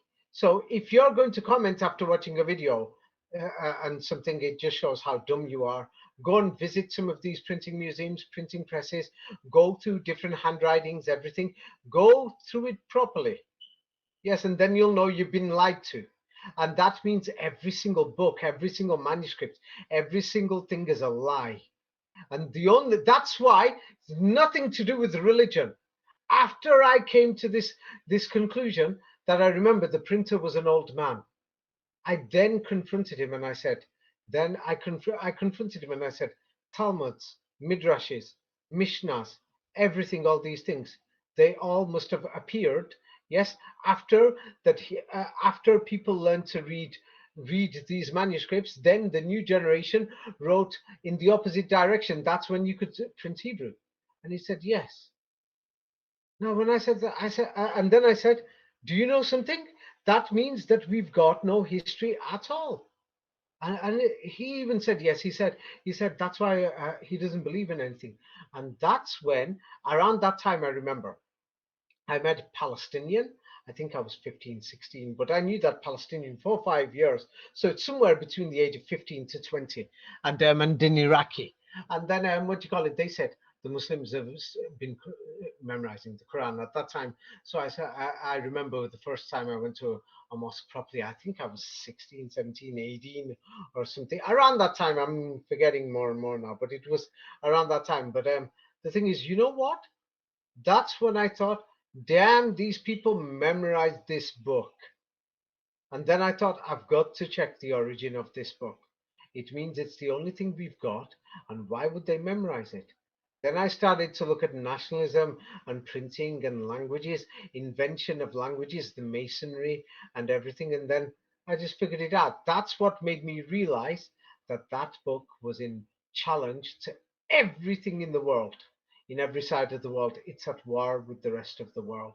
And that's when I realized that that book must have important history. And then I found all the repeats in the history. Flamenco just added a lot more extra things, and that's when I realized, hey, this book has history. And the thing is, yeah, there's a story in this book, the Quran. It says Jesus Christ's followers, they believed in God, yeah, but the thing is, they didn't say they know there is a God, yes, and so they used to question Jesus Christ. So the thing is, they demanded for evidence, and Jesus Christ brought that table that Da Vinci painted. This story is in the Quran. It's another thing that's European heritage. Same like the cup of Christ, which is on that table, which is in the Quran, which is another thing. European heritage. The Muslims don't seem to mention any of these things. It's not important. Christ was born beside a tree. The Muslims have no. There is no even memory in record of them celebrating with a tree or anything. Yes, the Muslims are the Essenes of the Sunnis. Yes, and the thing is, the name Musulman was in Europe for centuries. That's what made me realize that Islam was in Europe and the Quran was in Europe before it even got to the Middle East. Yes, because these stories are actually from Europe. Many other things. Yes, and well, anyway, the thing is, the thing is, what was I going to say? So even here, yes, it says that when you're writing from in the direction of Arabic, they're saying script. It just means writing. Yes, what do you call it? Indicates how ancient the language is. Anybody who gets to the bottom of this will realize that Arabic is the oldest. It's the most natural one. You see? Yes. And it's actually found in most of the writings that are in stone and everything. It's backwards and it looks like Arabic. Yes, the oldest ones now, they've made many forgeries. Like, imagine in Stonehenge, they'll say there was writing there tomorrow. We already know it's a fake, new discoveries, things like this. But the vast majority of the writings that we find in Eurasia is backwards. It looks like Arabic too. Yes. And what do you call it? Yes. And they say paper was invented in Mongolia, this, that, or the Chinese. Yeah, that's another fake, whatever. Because you've got to put all these characters together. Chinese printing, they're telling us there's 10,000 characters, 20,000. You've got to change every single one. It's a scam and a lie. Yes. So now, as you can see, what we call it, yes. Now, the thing is, many of these researchers and even in history, look at this. This is official history. You can read this. The reason for Latin and Greek being read left to right is not particularly well known, but an important theory is that the medium of writing strongly influenced the direction of the text. This is why left to right is the predominant writing paradigm for Western languages. Yeah. So now they don't know. It means we don't even know. But wait, I'm going to go to this now. I'm going to ask you something. Did you know or didn't you know? Did you know that Latin was written backwards like Arabic before? And it looked like Arabic. And Greek was written backwards before. No, I never Yeah, heard of this. same like Arabic.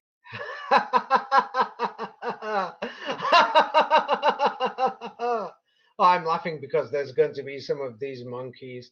But the thing is, I hope that this is going to wake people up, that you become a better person. Yes. So the thing is, and the theory is that the medium, or what do you call it, when writing became, professional or like a medium. Yes, that's when the printing and the schools opened up. That's when it became necessary. So that influenced the direction of the text. Means that humans changed it on purpose, basically. You see?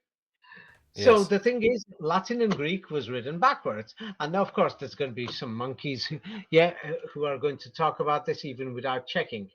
So what do you call it? Yes. So now, of course, they're going to say there was many people who wrote backwards. Yes, and they're going to say they wrote backwards because they were trying to hide what they're writing. Bullstein. The backwards writing was called Arabic all over Europe, and they were burning these backwards books. Do you see? Written in different language, different dialects. I mean, they'll call them languages all over Europe. They're just burning them. They'll burn you if they found you with any of these things. So the Da Vinci things, yeah, it's clear. People can go and check. Of course, they've given a fake history. We don't even know if Da Vinci existed. Yes.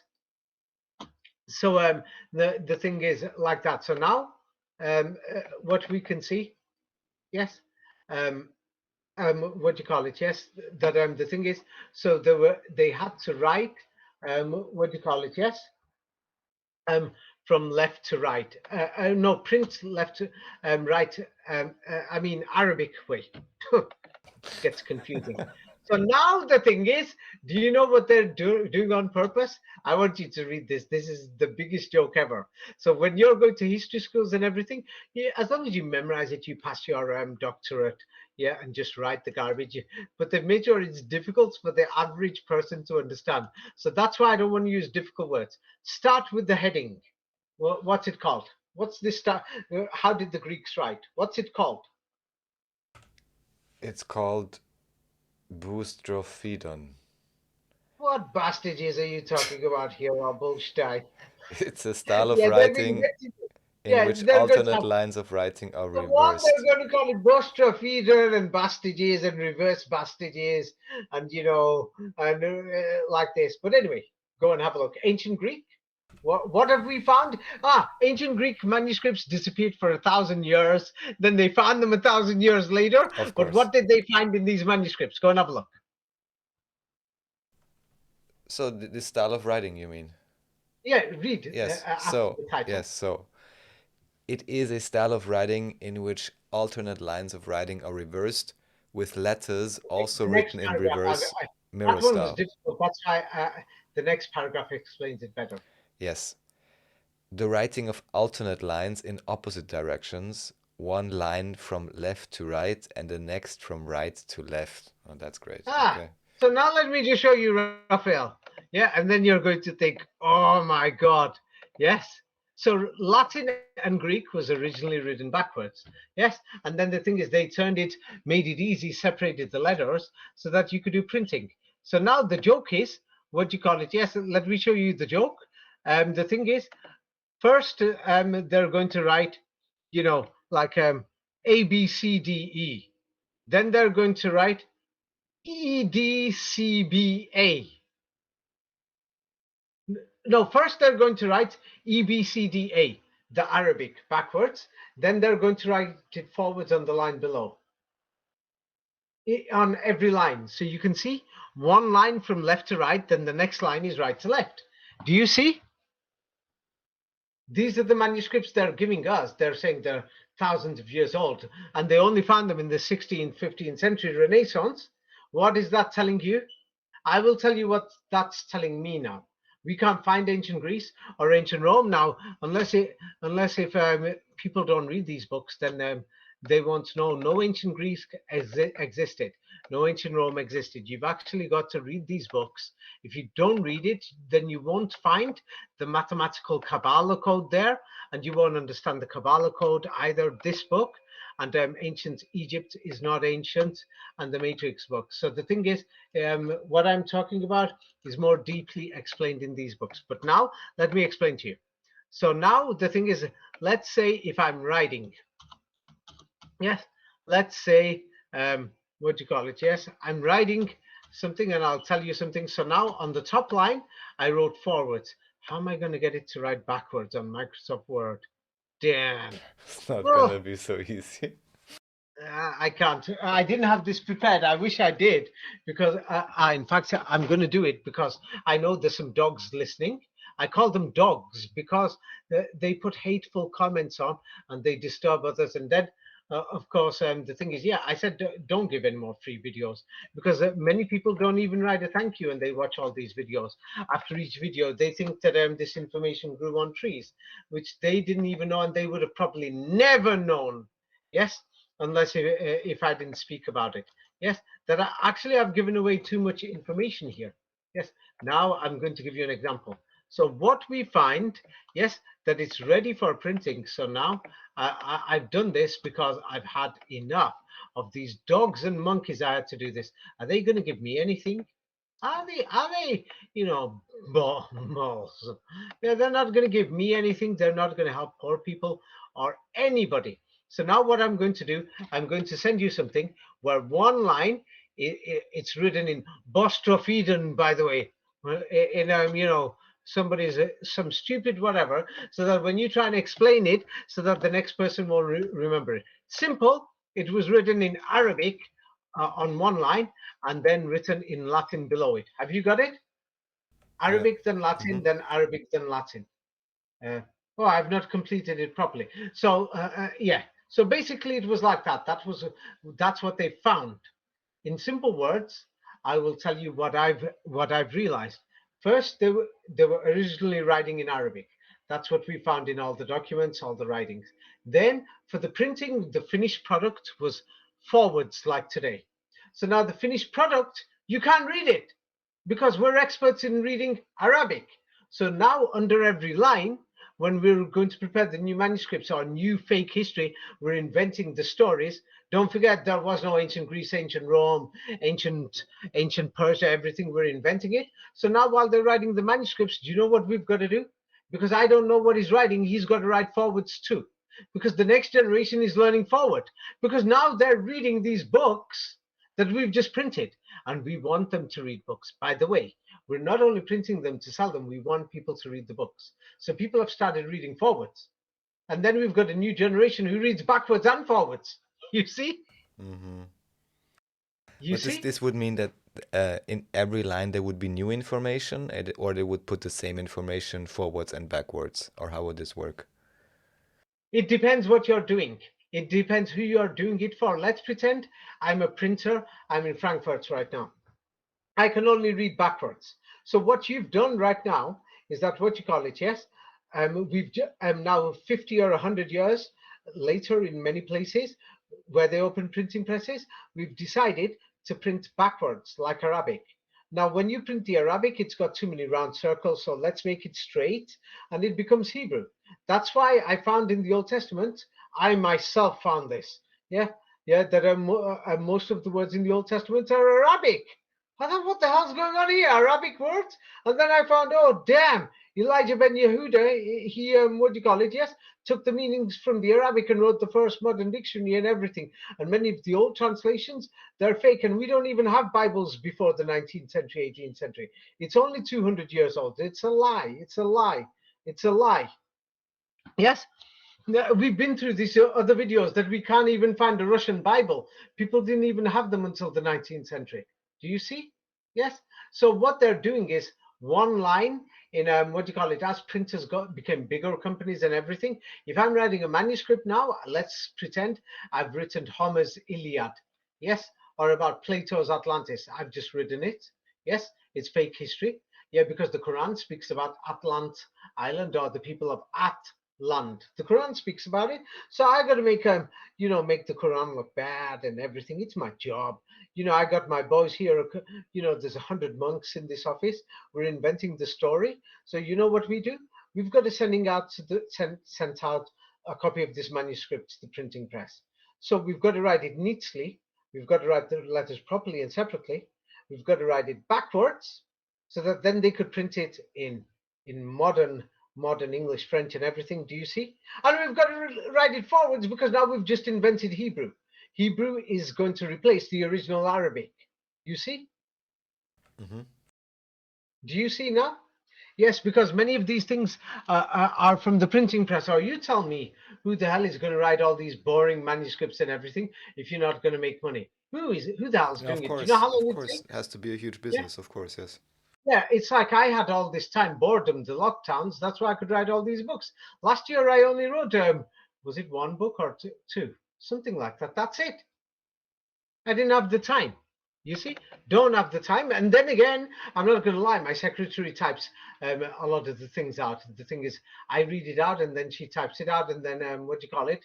Yes, I have it modified after. So what do you call it? Yes. So the thing is, let's have a look. So a lot of it's in stone. They're going to call it Latin. Some people are going to say it's something else. Some people are going to say no, this is just old Arabic in printing. So the thing is, what do you call it? They're going to say this is thousands of years old Bostrofodonic. This is Bostrofedonic. Yes, not just Bostrophone. Yes, it's found near Rome, and what do you call it? It's backwards. Yes, and what do you call it? So one thing we could see, it means that the people who are reading, because Rome, I can't find it before the 15th, 16th century, it means that when they invented the printing, that these symbols became like that. Yes, and many of the letters actually are similar to the Hebrew, that it's backwards. That people who could read Hebrew are going to turn and say many of the letters are in Hebrew. You see, it's because the Hebrew shapes were modified for printing. I know it is because I've been looking at so many different alphabets writing that is the E from the Jehovah. You see, from Yahweh, it looks like an E backwards. Yeah, many people who know Hebrew will know and say, damn, that's actually in the so-called Old Hebrew. It's not Hebrew, they've invented it. It's a lie.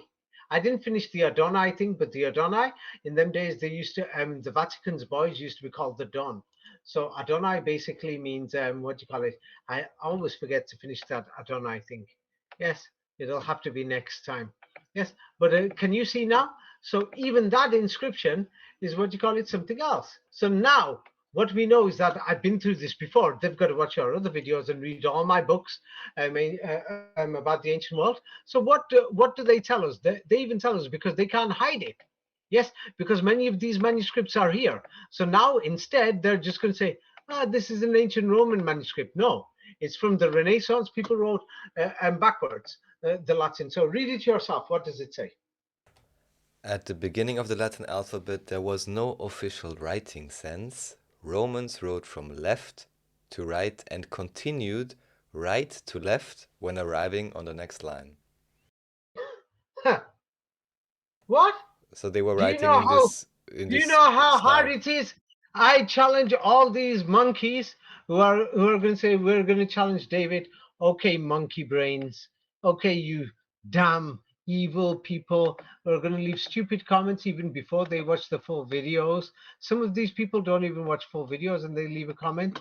Yeah, you've got to know both the writings forwards, backwards. Do you know how ridiculous that is? And they're telling us that this was in the ancient Roman Empire. That's when I figured out they're lying and they're trying to say this survived. And they mysteriously found these manuscripts during the Renaissance in the 15th, Yeah. 16th century. That they vanished for 1,000 years. Sure.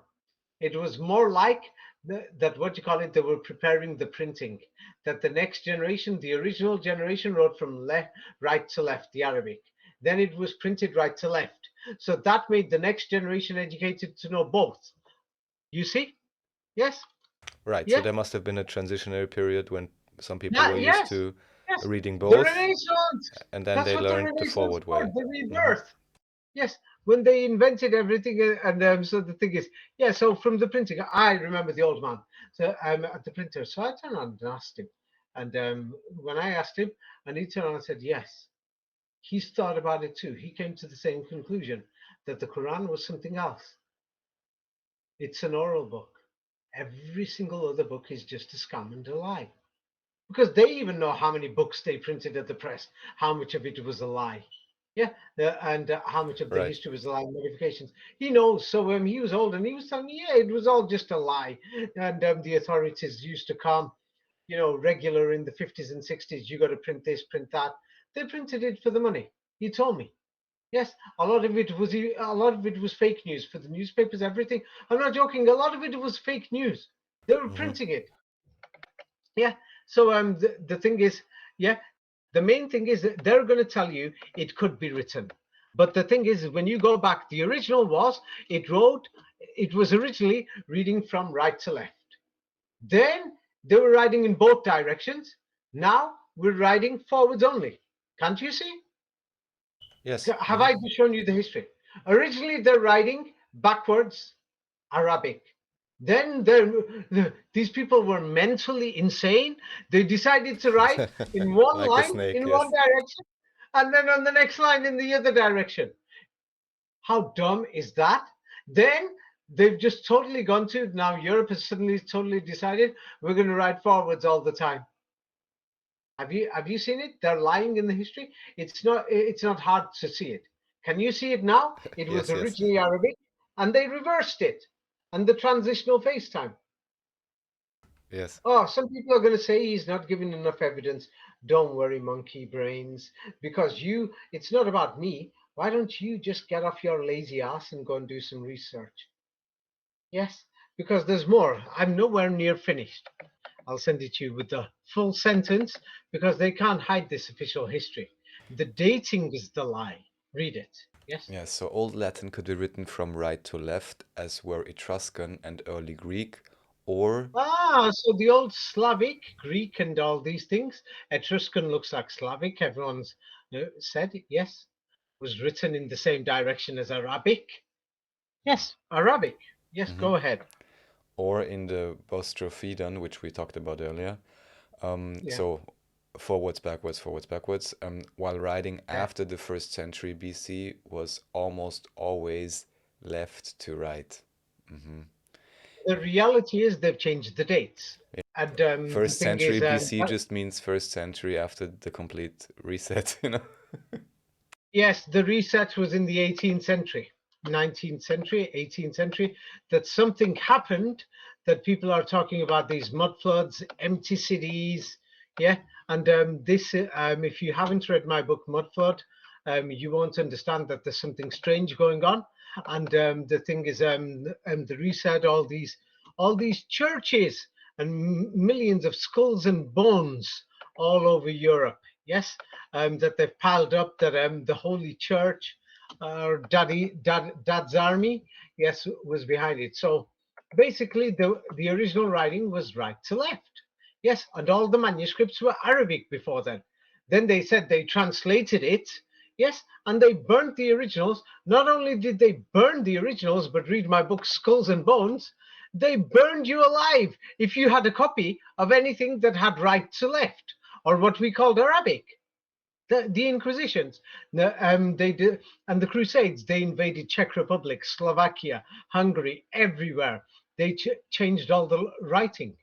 Can you see? And how did they change it? They just gave you the printed version and said, "Read this. You're not allowed to have the others." Yeah. So now the thing is, of course, official history, people are going to read this, but if you don't look at this, if you're not going to look in Myanmar or Japan or in Pakistan or in Iran or everywhere else, you won't understand it. But they give you an example of Bostrafeden or garbage over here. Can you see it? Same like I gave it. Yeah, backwards or upside down backwards or whatever. Yes, they're just playing around. They're trying to give you an idea because they don't have an idea. You see? Yes. And what do you call it? Yes. Not only there, but we're talking about in Hungary and in Bavaria and other places in Germany. Yeah. What do we see? Yes. What do we see? Read it. The Hungarian. The Hungarian folklorist Gyula Sebastian writes that ancient Bostrafeden writing resembles how the Hungarian rovar sticks of Old Hungarian script were made by shepherds. Yes, of course they're going to be, because of the nationalists and the fake history that they put in Hungary, they're going to be saying, oh, what do you call it? Yes, it's 1,000 years old or 2,000 years old or 1,500 years old. They're just going to say whatever. But the truth is, what do you call it? It was written backwards. Yes, what we call Arabic. Yes, and Arabic was just simply somebody's handwriting. That's all it was. Yes, and the thing is, what do you call it? So many people are going to be saying, when they sold us books, we knew what the books were. No, they told you they were holy books and they told you you'll get good luck with it. What do we see? All over the world. In the colonial era, many enslaved people did not know how to read or write. Simple. Yes, not many, but the majority. Yes, we're talking 90% of the world couldn't read or write before the 19th century. Yes. And then the thing is, let's have a look at this. So all these people who are buying books, yes, that they're telling us they didn't sell millions, but they saw books, pamphlets, and other things, and they said this is from God. They just printed it. What does it say? Many people learned the rudiments of reading, but never to write. This is the 19th century. So they couldn't even write. So now many people, of course, if you buy some of these things, you learned a few certain things that you could read. And colonial policy, the British, the French, the Spanish, the Italians, the Germans, the Russians, everywhere where they went, what was one of their major policies? For example, British rule. British rule is positively associated with literacy, so they have made And people then the learn. other one, I haven't got the other one. I forgot to do the screenshot with the full thing. What do you call it? What were they doing? It's highlighted at the top. Yes, And provide literacy to the indigenous people. the word before that. Read the full thing. Before colonialism, it served to. Yes, before colonialism served to proselytize, indoctrinate, and Yeah, provide literacy brainwash. to the indigenous people. Brainwash. Make everyone, believe in these fake religions, all the way from Hinduism, Buddhism, yes, Islamism, Christianism, Judaism. That's what they did. The, they wanted everyone to read. Yes, did you know this? And write everything that they've done. Yes, it was actual policy of the Spanish Inquisition and the Portuguese and the Italians, everyone else, to get everyone to read. Yeah, can you see? Yeah, I'm sending you them colonial studies, everything. Let's have a look at this more. So the thing is, this was actual policy. They wanted you to read and write, yes, and believe these things. That's when people started thinking manuscripts are sacred and this and that. Read it. Colonial literacy, the colonial history syllabus. The colonial history syllabus was part of a broader colonial education agenda. Yes. Hmm. It was an agenda and a plan. Same like they told us there was a virus. It's part of a plan. You see. So the thing is, they wanted people to read these history books. Everything people could study these Oriental conferences. What do you call it? Yes, and they wanted to. They called it spread literacy and Western values. But when somebody reads this, they're going to think, "Oh, how nice and so sweet of them." It wasn't anything to do with values or literacy.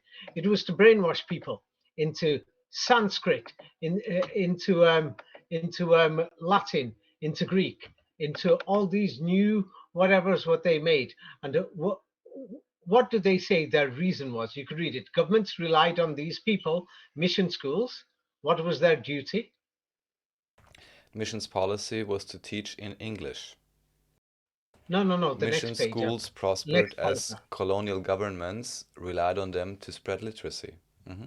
And Western values, of course, yeah. yeah, not Western values, to spread literacy and to spread what you call it, their values. Yes. So the thing is, so many people brought books. Same like I remember when I was in high school, you buy the textbooks first. We brought books even if we couldn't read them. And like I told you the day I got my cousin, yeah, what do you call it? Went to his house a few years later. He's got all these books in the living room, and his daughter said, "Daddy's just put them there for the visitors. He has not read a single book." Many people have got books in their house for decoration. So that's what slowly started happening 17th, 18th, 19th century. Yeah, so read it. Yeah, what happened slowly in the 18th, 19th century. Some standards did spread and crystallize over time as more books were printed and literacy rates climbed. Yeah, there you Hmm. go. So, and wait, carry on reading. The printing profession played a key role in these emergent norms. Printing houses developed habits for spelling frequent words, often based on what made setting type more efficient. Yes. Hmm. So what they did was, let's say we've got the shape of the letters, everything, we're modifying it, and we're inventing the spelling, we're inventing words, and that's what they did. You see? Yes. The thing is, and then the thing is that you could read from when it came to spelling. Yes. When it came to spelling, the primary objective wasn't to faithfully represent the author's spelling, nor to uphold some standard idea of correct English. It was to produce texts that people could read and, more importantly, that they would buy. And then it goes on. They did habits and tricks. Yeah, it's just a business. Raphael, I would have done the same thing. Yes, same thing. Invent words, invent meanings, whatever. And then even the original manuscripts. That's why they've all disappeared because they weren't ancient. So when the printing press came, we just said we found all these ancient manuscripts, and then the people already knew there was older ones which were written backwards. What they call Arabic, or the language of the rabbi. I don't call it Arabic because modern Arabic, they invented that and they put it there. There was the Arabian or European or language of the rabbi, the original one. The masters, the rabbis were the educated and the teachers. So they burnt the originals.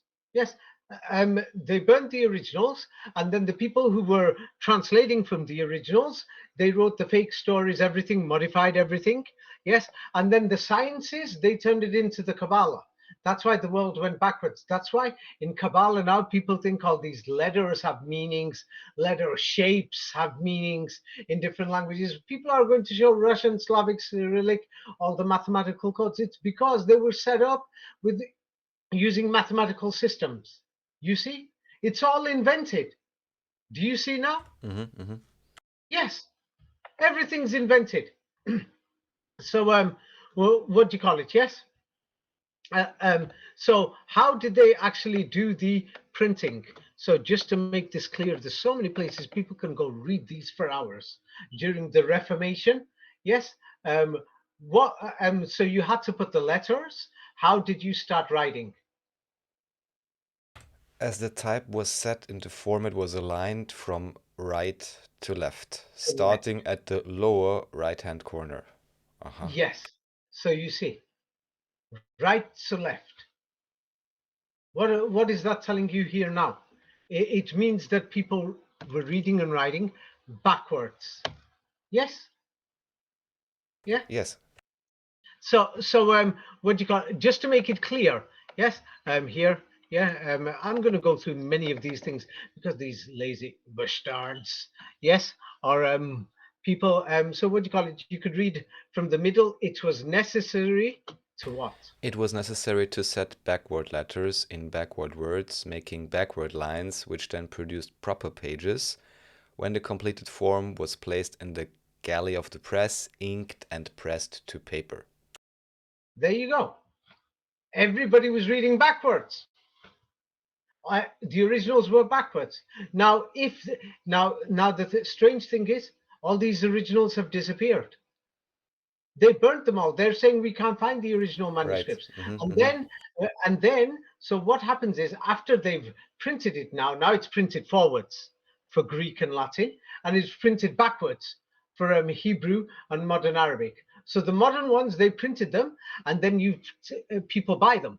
So when people bought them, they're coming to school, and your students, you tell them, write it all out. Then once they've written that manuscript out, you'll say, oh, these manuscripts are older than the printed version. And nobody even saw these manuscripts until the 19th or 20th century. We'll have to go through that next time, or more of that information is in my books. If people don't read my books, Skulls and Bones, Crusades, everything, they're not going to know. So many people have read my books and they thought, I read it in 1 or 2 hours, and now I've understood 1,000 years of global history. No, you haven't. That's why I noticed one person who thought they were so clever, writing down, I read all his books, I've watched all his interviews, I've figured it all out. Yeah. Do you think so? Or are you shocked by today's information? How shocking is this information today? Are you asking me? Yes. Because I definitely didn't think I had it all figured out. It's more, I want to say it's more of the same, and it's kind of what was expected, but it's great that you show it in such detail that it's logically I understandable. don't mean by that. I mean, it's like now we're noticing we're going more to Arabic. We're going towards that all these manuscripts are fake and everything. Is this not such a big thing that we think we don't even have any books? We don't have anything. We don't have any ancient languages or anything. They've invented the languages, the lettering, the letter designs, everything they've invented. Yes, that's what you had presented for a few years in different examples, and now you're just tying it together to show that all of the printing but and this why. information is very big, yes or no? Yeah, definitely, Very big. obviously. It's revolutionary. But it's just about people being able to understand and realize it, you know? Yeah, and then even they're going to say, so Venice is Phoenicia. You have to read my books. Phoenicia. Yes, at first the writing, they're going to say Phoenicia somewhere in the desert regions or the green regions of the desert, Lebanon. Lebanon is the only place in the Middle East which is green region that they say the most for a country. Yes. What was the first writing? After first writing right to left. Yes, Again. that was the first one. Yeah, so, and everybody had to read right and left. So when they printed it, it came out left to right. So that's what happened. You see? Right. Can you see that? Can you see exactly what happened, or you cannot see exactly what happened? I can understand exactly what you're saying, yes. Yes. So you can see it. And then the thing is, what many people, of course, people would have forgotten. So the thing is, what do you call it? Yes, just in case people have forgotten, let's remind everybody. Yes, the language of the Middle Ages, what do you call it? Yes, was actually Arabic. And then they will say that specifically in Europe, what do you call it? Yes, it became the language of the French. By the 19th century, or the language of the Franks. They're going to try and say it's older. But as I pointed out, the Fran or the Firan, and their language was even Arabic. You see? So the thing is, when we look at these things, but these are going to be in a future book, but because it's been too long, so I'll just close it off, but I'll give several examples which are going to totally shock people. Yes. Now the thing is, what we will do is people's handwriting. Here it is on a postcard. When you reverse it, it's Arabic. Yes, it's actually the exact same shapes. People have different handwritings. There's one. Here is another. Yes. Now, when you reverse it, yes, for example, I'm going to send you a postcard now, which is from, wait, this isn't dark enough, so the font, so just in case people can't see it on their screen. So let me just show somebody of people sending from New York. This is in the 20th century. People are sending a postcard. Yes. And of course, in the postcard, and there's many letters people were sending from America. Yes, in the 1920s, 1930s. And guess what? They were writing backwards. Yes, which is hard to believe. Yes, they were writing backwards. And, if it's backwards, people are just going to say, oh, don't you know that's Yiddish? Yeah. Oh, and that's Yiddish writing, which is Hebrew characters. But then when you have a look at it, yes, anybody who has a look will say, we can see Yiddish. Yes, the actual Yiddish in the manuscript doesn't look like what we see in the writing. In the writing, it looks Arabic. Can you see it? Yes. Mm-hmm. Yes. So the thing is, just to go through that even more, they're going to say it's Yiddish or other things, but that is from New York. You see, Ladino, they're going to say that's Ladino in Europe, and then Hitler got rid of them all. That's Arabic. Yes. And all they did was they standardized Arabic. And the thing is, what many people don't know, yes, yeah, what do you call it? Yeah, they tried to give excuses for this. In the 18th century and in 19th century, Yiddish, which is basically Germanic language, and also it's a Hebrew language. Also, the German words sound Arabic too, which I've noticed too. Yeah, read what it says. The earliest Yiddish. The earliest proto-textbooks on Yiddish were written in the 18th century by German Christians, often Yeah, with a missionizing purpose. yeah. So it was written by Christians. But then who could read and write in them days? So what they are going to tell us in history, we'll go through this next time, but you could read this out. This is what official history says. What does it say? Read it. Jewish immigrants in the early 20th century, many of whom struggled to adapt to new lives in the United States, wrote letters in Yiddish to the forward. Yeah, to some newspaper or God knows what the forward is. I didn't bother to check, but they were writing backwards in Yiddish. Yes, and what do you call it? Yes. Now let me just show you. Yes. So now some people look at this. This gives you an example. Read this. Many people are going to find Yiddish writing in their houses in America and in Europe. Yeah. What does this say? Sisters, what? Sisters discovered postcards documenting parents' Okay. courtship. Yeah. So now they found old postcards 100 years ago in their house. And what do you call it? What they have been told, and the writing is in Yiddish. So now these people think, oh, our ancestors must have been Jews because Right, of course, yes. because now they've just told you that that's Yiddish. But I'm telling you, this was the international thing that people were writing backwards, even in the beginning of the 20th century, until they went to school to get brainwashed. School started in the 1860s, 1880s, and then it became regular in Europe and America only in the 20th century. Before then, people wrote backwards. Now, here, let's go through this, the final thing. So what do you call So it? Look that's at this. just one sentence. So that's why they say today everything is backwards. Yes. Okay. So now this is from a Jewish website. So now they don't want to explain it, and of course they're lying. Anybody who knows this will know. You look at the writing; it doesn't look Yiddish. It looks Arabic, or they'll call it Latino. It's Latin, but Latin was backwards. Yeah. So read it. In what? In an odd juxtaposition, some of the Oh, post oh. Why did they use the word odd? So they're going to make you think, this is odd. Carry on reading. yes, some of Come the on. postcards Isidore sent to Esther, although written in Yiddish, had distinctly Christian themes in their photos. Christian in these postcard photographs. There's many different postcards, so we don't know if they're from the same person. Next sentence. One celebrated Christmas and another Easter. One, mhm, Wait. So now what do we see here? Christians were writing in Arabic backwards. mhm. They're going to call this Yiddish. Yeah. So now the thing is, what is the definition of Yiddish? Yes, it's like it doesn't have a definition.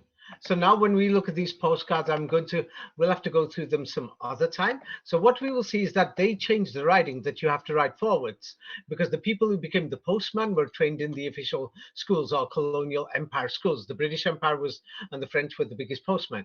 So on one side, they'll say Yiddish, on the other side, they'll say it's Hebrew.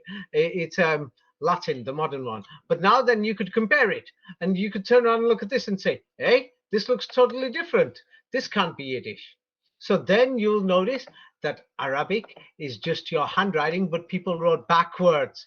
It's just handwriting. So they give it titles: Aramaic, Syriac, Yiddish, Ladino, Sephardia, Mhm. Arabic. You see, it was just the writing of people who could write, educated, who were a minority, and they were called rabbis or teachers. Or in the Quran, it goes into subsectors like ahbaru and other things. So I'm sending you postcards from the 20th century all over the world. What does that show you? Apart from the people who grew up in the next generation in colonial schools, yes, the normal writing for people was backwards, Mhm. because they're writing the address in forwards, because that's what they learned in school. Yes. But they remembered the original one was backwards, because they're writing to parents and family backwards. I rest my case. Have I won? That's not up for me to judge, David. Have I won? Yes or no? That's not up for me to judge. I have exorcised the demons. That's what Ace Ventura would say. I have Well, I hope so. exorcised the demons. No, it's not about hope so. Every researcher came to the same conclusion. Yes, you can call it Hebrew, Old Hebrew. You can call it Old Christianity, original Hebrew, original Arabic, original European language. That was the language. It was backwards, and they had a common set of words. And the global language at that time was something known as the Rabbi language or Arabic. And the Quran has got only 400 words, which are found in most of the European languages. And then the Bible has got several thousand words, because they added, deleted, mixed, and whatever, and everything. And next time I'm going to go through it, like what do you call it? Yes, because there is somebody who has commented, yeah, and things, and about the Vedas. We will find the same thing.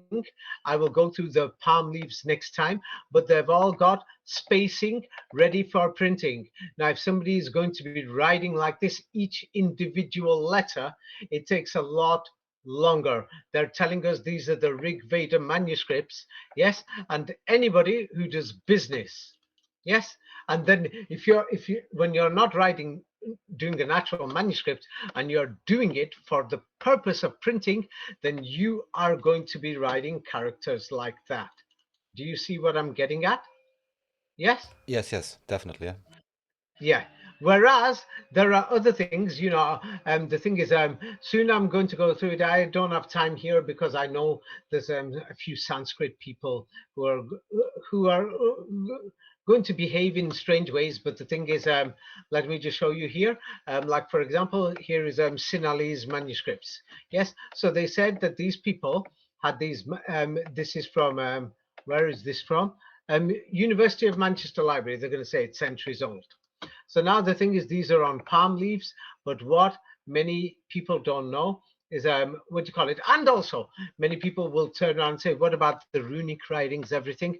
What if anybody has a look? This is supposed to be allegedly 13th century. The way it's written with the lines and everything, ready for printing. Because imagine if I'm a printer, if you're going to bring your writing to me, and I've got to have my silly Jesuit monk here. Yes, who I'm probably going to have his head chopped off if he gets it wrong. And then your manuscript, how am I going to tell you to write your manuscript? Very neatly. Yes or no? If it's for printing, definitely, yeah. Yes. You're beginning to see what's going on. Then the students who are studying, yes, and the colonial schools, I'll go through that later. Like, in fact, let's just go through basic in Sanskrit. We'll go through it next time in deeper. Here, have a look at this. What's this? Yeah, This you could is, read it. These children, usually male. This yes, is in India, Pondicherry. Yes, they a went so-called school in the 1930s. they went to the local village school run by a single, usually male teacher who taught the elementary arts of reading, writing, and Okay. counting. Okay. So now this is 1930s. Now that teacher probably learned, many of them came from the city areas, and the thing is, things like this. So what do you call it? Yes. Now the Vedic manuscripts. Let me send you some of them again. Yes, and Buddhist manuscripts and everything. You'll notice they'll tell us they look ancient. Here are pictures, you could find them, and they've got some string tying the palm leaves together. Palm leaves manuscripts. Can you see them? Yes. Yes. Now, I'll have to go through this next time. Yes, but what many people don't know, what do you call it? Like, let's say the French set up schools in Vietnam, in Cambodia, in Laos, and the British set them up in Myanmar, and so did the French. So, what do you call it? Yes. So, what many people don't know is that in the 19th century and in the early 20th century, read this yourself. Now, some people are still going to contest, but the thing is, these palm leaves, they don't survive more than 200-300 years. Yes, some people will say 600 years if you're lucky, but insects eat them. Read it, the paragraph. The Nkavati was the quintessential what? A Tamil Tamil? multiplication table book used in pre-colonial South Indian schools. Nowadays, They are available as palm leaf manuscripts, collected from there you different go. geographical locations.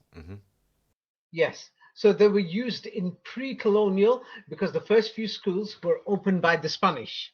Yes, and then the Tamil writing is mysteriously ready for printing. And then what many people don't know in India, I went there and you've been there too. Yeah, what you'll find is that there's many people who say we've got all these palm leaf manuscripts. Look at them processing palm leaf Yes, manuscripts. yes. And then the thing is, many of these priests used to walk around saying, I've got this Veda here or this, that here, or some of the books here. I'll go through the numbers.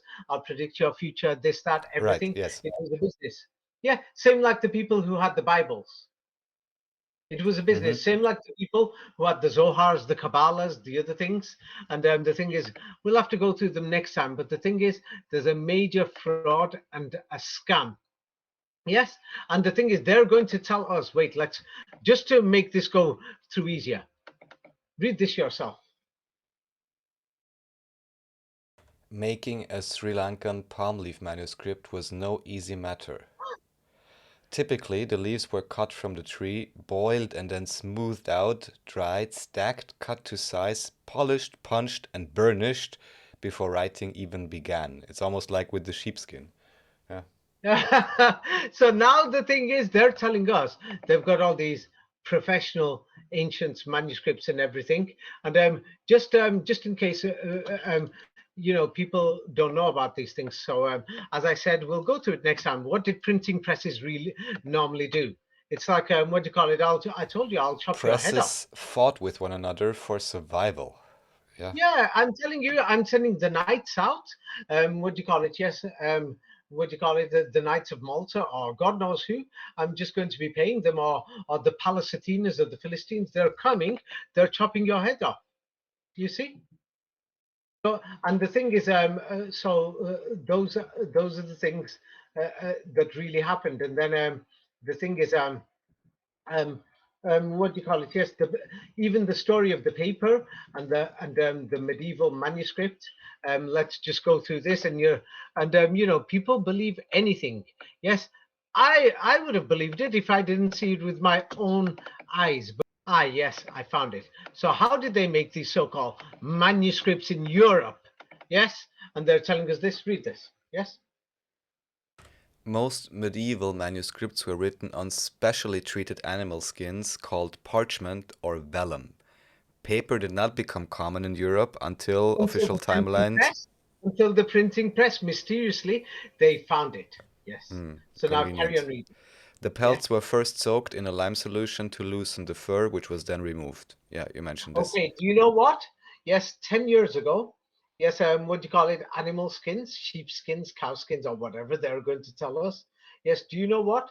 I was in the Sahara Desert. And you know what? Somebody turned around and said that what do you call it? That they could make parchments with it. So I actually stayed there for 1 month to see it myself. And from a sheepskin, from them trying to create the parchment, God, it was a nightmare. The amount of cleaning, removing the blood from the animals, separating the skin from everything, and then the wool, everything. They separated all these things anyway, because in the desert they're still living, in the 17th, 18th, 19th century. So then I wanted to see how it becomes parchment. Even after a month, one piece of parchment wasn't ready. There you go. I was there myself. You can go and check it yourself. You can go and travel to these places and see it yourself. Oh, yeah, they're telling us they've got millions of pages of manuscripts from there, and then they copied it and whatever. What do you call it? They were in Latin and Greek, which were missing for 1,000 years, and they'd survived 1,000 years. Then they printed everything after the 16th century, and all the writing was backwards, and they had to put every letter together, count all the letters and everything together, and then it mysteriously printed in the opposite direction. But then they're going to say that the original manuscripts, if anybody has got this backward writing, call it Yiddish or Ladino or Arabic or Aramaic, call it whatever you want, you got to burn him in the Inquisitions. Was Arabic the original writing? Yes or no, Raphael? Now, I still didn't live there, so that's why I'm tentative to give how should I say what does the evidence show? to give absolute answers. The evidence certainly shows people have been writing backwards, and just as you said, it looks like Were they writing backwards Chinese or Arabic? no, Arabic, which was then Yeah, or called Arabic. different names later, based Yeah, on their scripts yeah. to create the different languages. Yeah. Yes. So yeah, like Aramaic is just the words are just the dialects of Rome, depending on where Rome was, because there were several Romes, like Royaume Uni, United Kingdom is United Rome. Right. Yes, united with Rome. Yes. But anyway, we will go through many of these manuscripts next time. I've only given a small example of the Sanskrit things, but the thing is, they made many of these things. I've just found it. So these Sanskrit things, many of these people are walking around with the palm leaf things and saying that they're ancient. What does he do? Here is somebody who went as a tourist. What does he say?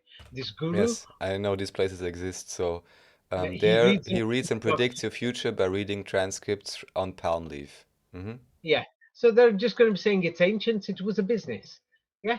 So the thing is, and many of these things, I've not gone through the school properly, but next time I'll go through these schools of how the missionary people, what do you call it? Yes, what they did was and the missionary in throughout Asia, in China, and in other places, what they did, they created these palm leaf manuscripts, what the students wrote, and many other things, and they just kept them in museums. Yes, so many of them are still in Paris. Yes, what do you call it? So these are the kind of things that they did. Yes. So what do these students do? Yeah, so there's colonial schools that they've got all over India and everything, and I've highlighted it there. You can read it. So, what were these colonial students doing? You can read it. Highlighted palm. The pride of each student.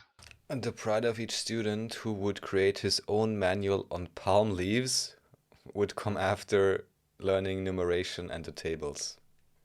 Yeah. So the thing is, what do you call it? They were using palm leaves for reading and writing. It was common in the 19th century. Yes. And in case somebody's going to be saying it wasn't in the 19th century, sorry.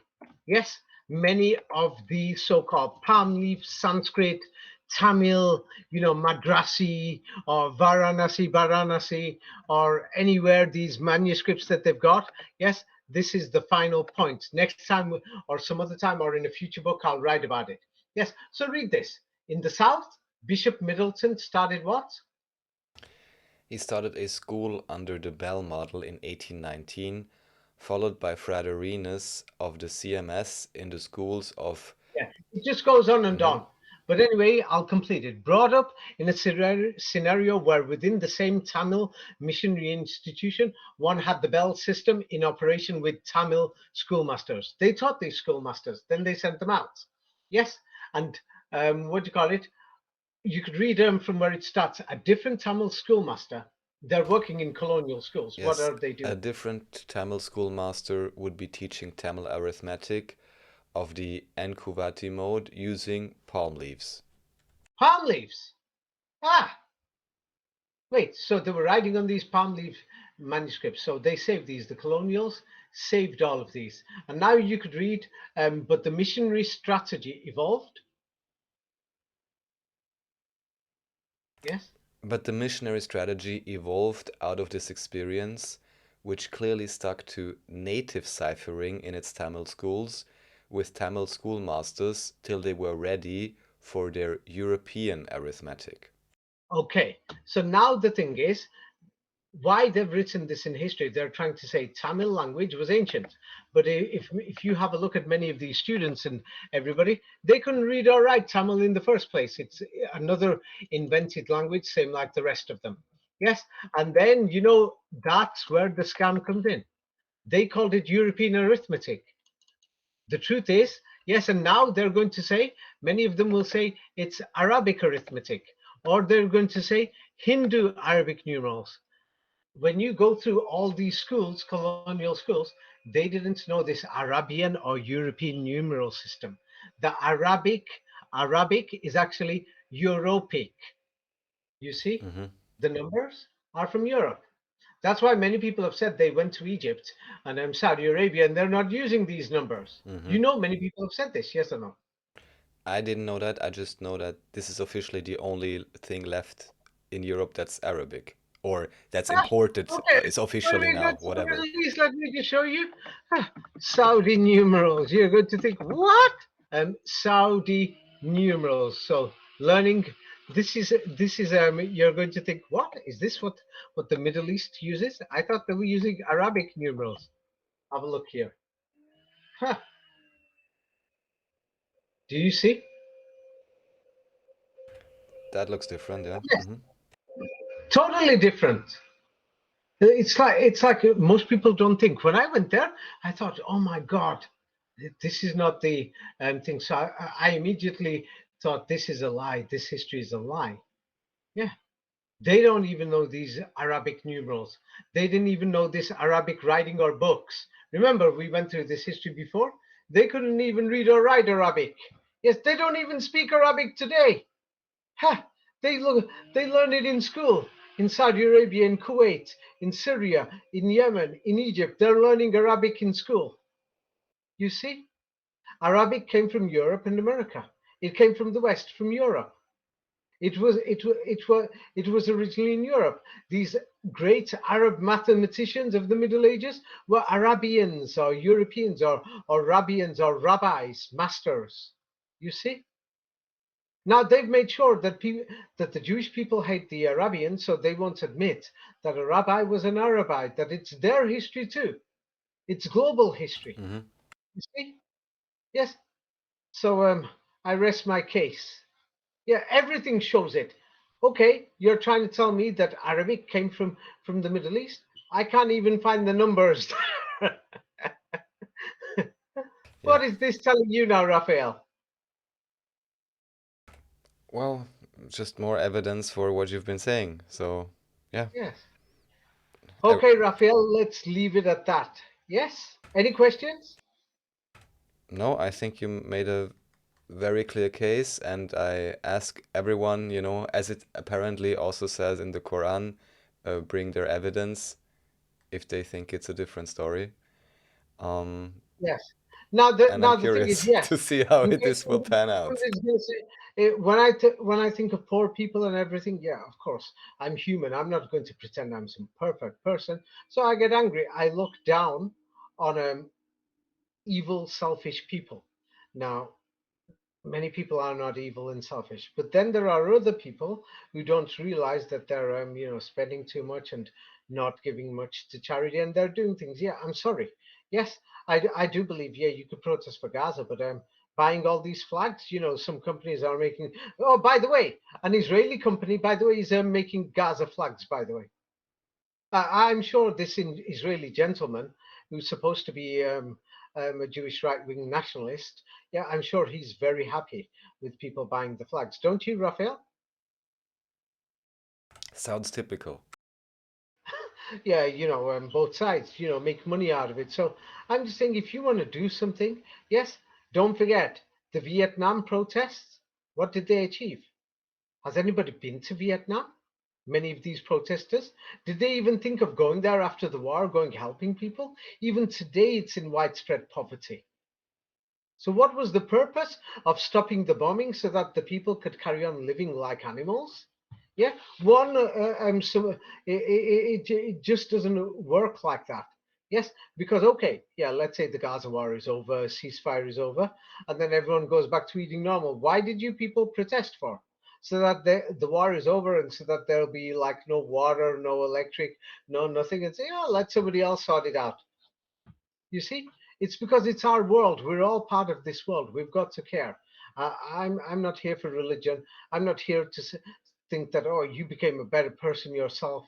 That's you being selfish. I'm not here to look out for your interests. I'm here to look out for, if it's going to be good, the common good for everybody, yes, then I'm up for it. You see? Yes. So the thing is, I'm not insulting anybody, but the thing is, yes, I noticed people were blaming it on Raphael. I said, don't give any of them free. Yeah, it's like the thing is, I've not seen any proof. I did a lot of free works and everything. I didn't see a lot of gratitude from many people. Yes, especially when they commented. Yeah, I have seen a lot of gratitude from many other people. Yes, now those people, yes, I hope their lives have become better, and I kindly request to them, yes, that if you can help the poor people. I know that maybe up to a quarter of the people listening are just about getting by their daily ends. Yes, if you are, then another thing. Yes, what do you call it? Yes, for example, it was a big thing that I showed Muhammad's names all over the Bible, which it's one of the biggest jokes. Oh, there you go. The Bible can't even be more than 200 years old. Yeah, there you go. Yeah, you've shown it, yes. Exactly.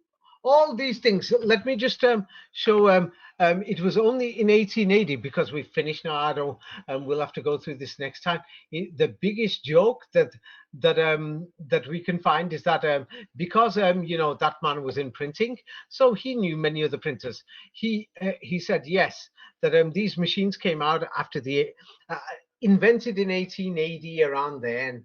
Yeah, God knows, 1875, 1880, or whatever. But people weren't using them widespread. Yes, in Europe and America, they didn't become widespread until the 30s, so that you could type the right way round. Yes, that the machine will put the metal lettering in place and create a template instead of putting all the letters by yourself. That means that's why we've got so much writing and millions of pages Yes. of books and papers from what do you call it, even in the early 20th century, papers, postcards, this, Yeah. that, and people were writing backwards. Yes, you see? And that backwards is what we call the language of the rabbi or Arabic. That was the writing system. Okay, Raphael, I rest my case. No questions, no? No. Thank you, David. Yes, so no more questions. Okay, so now in the next few videos and everything, yes, what we will do, we will go through all the regions and go through more direct evidence.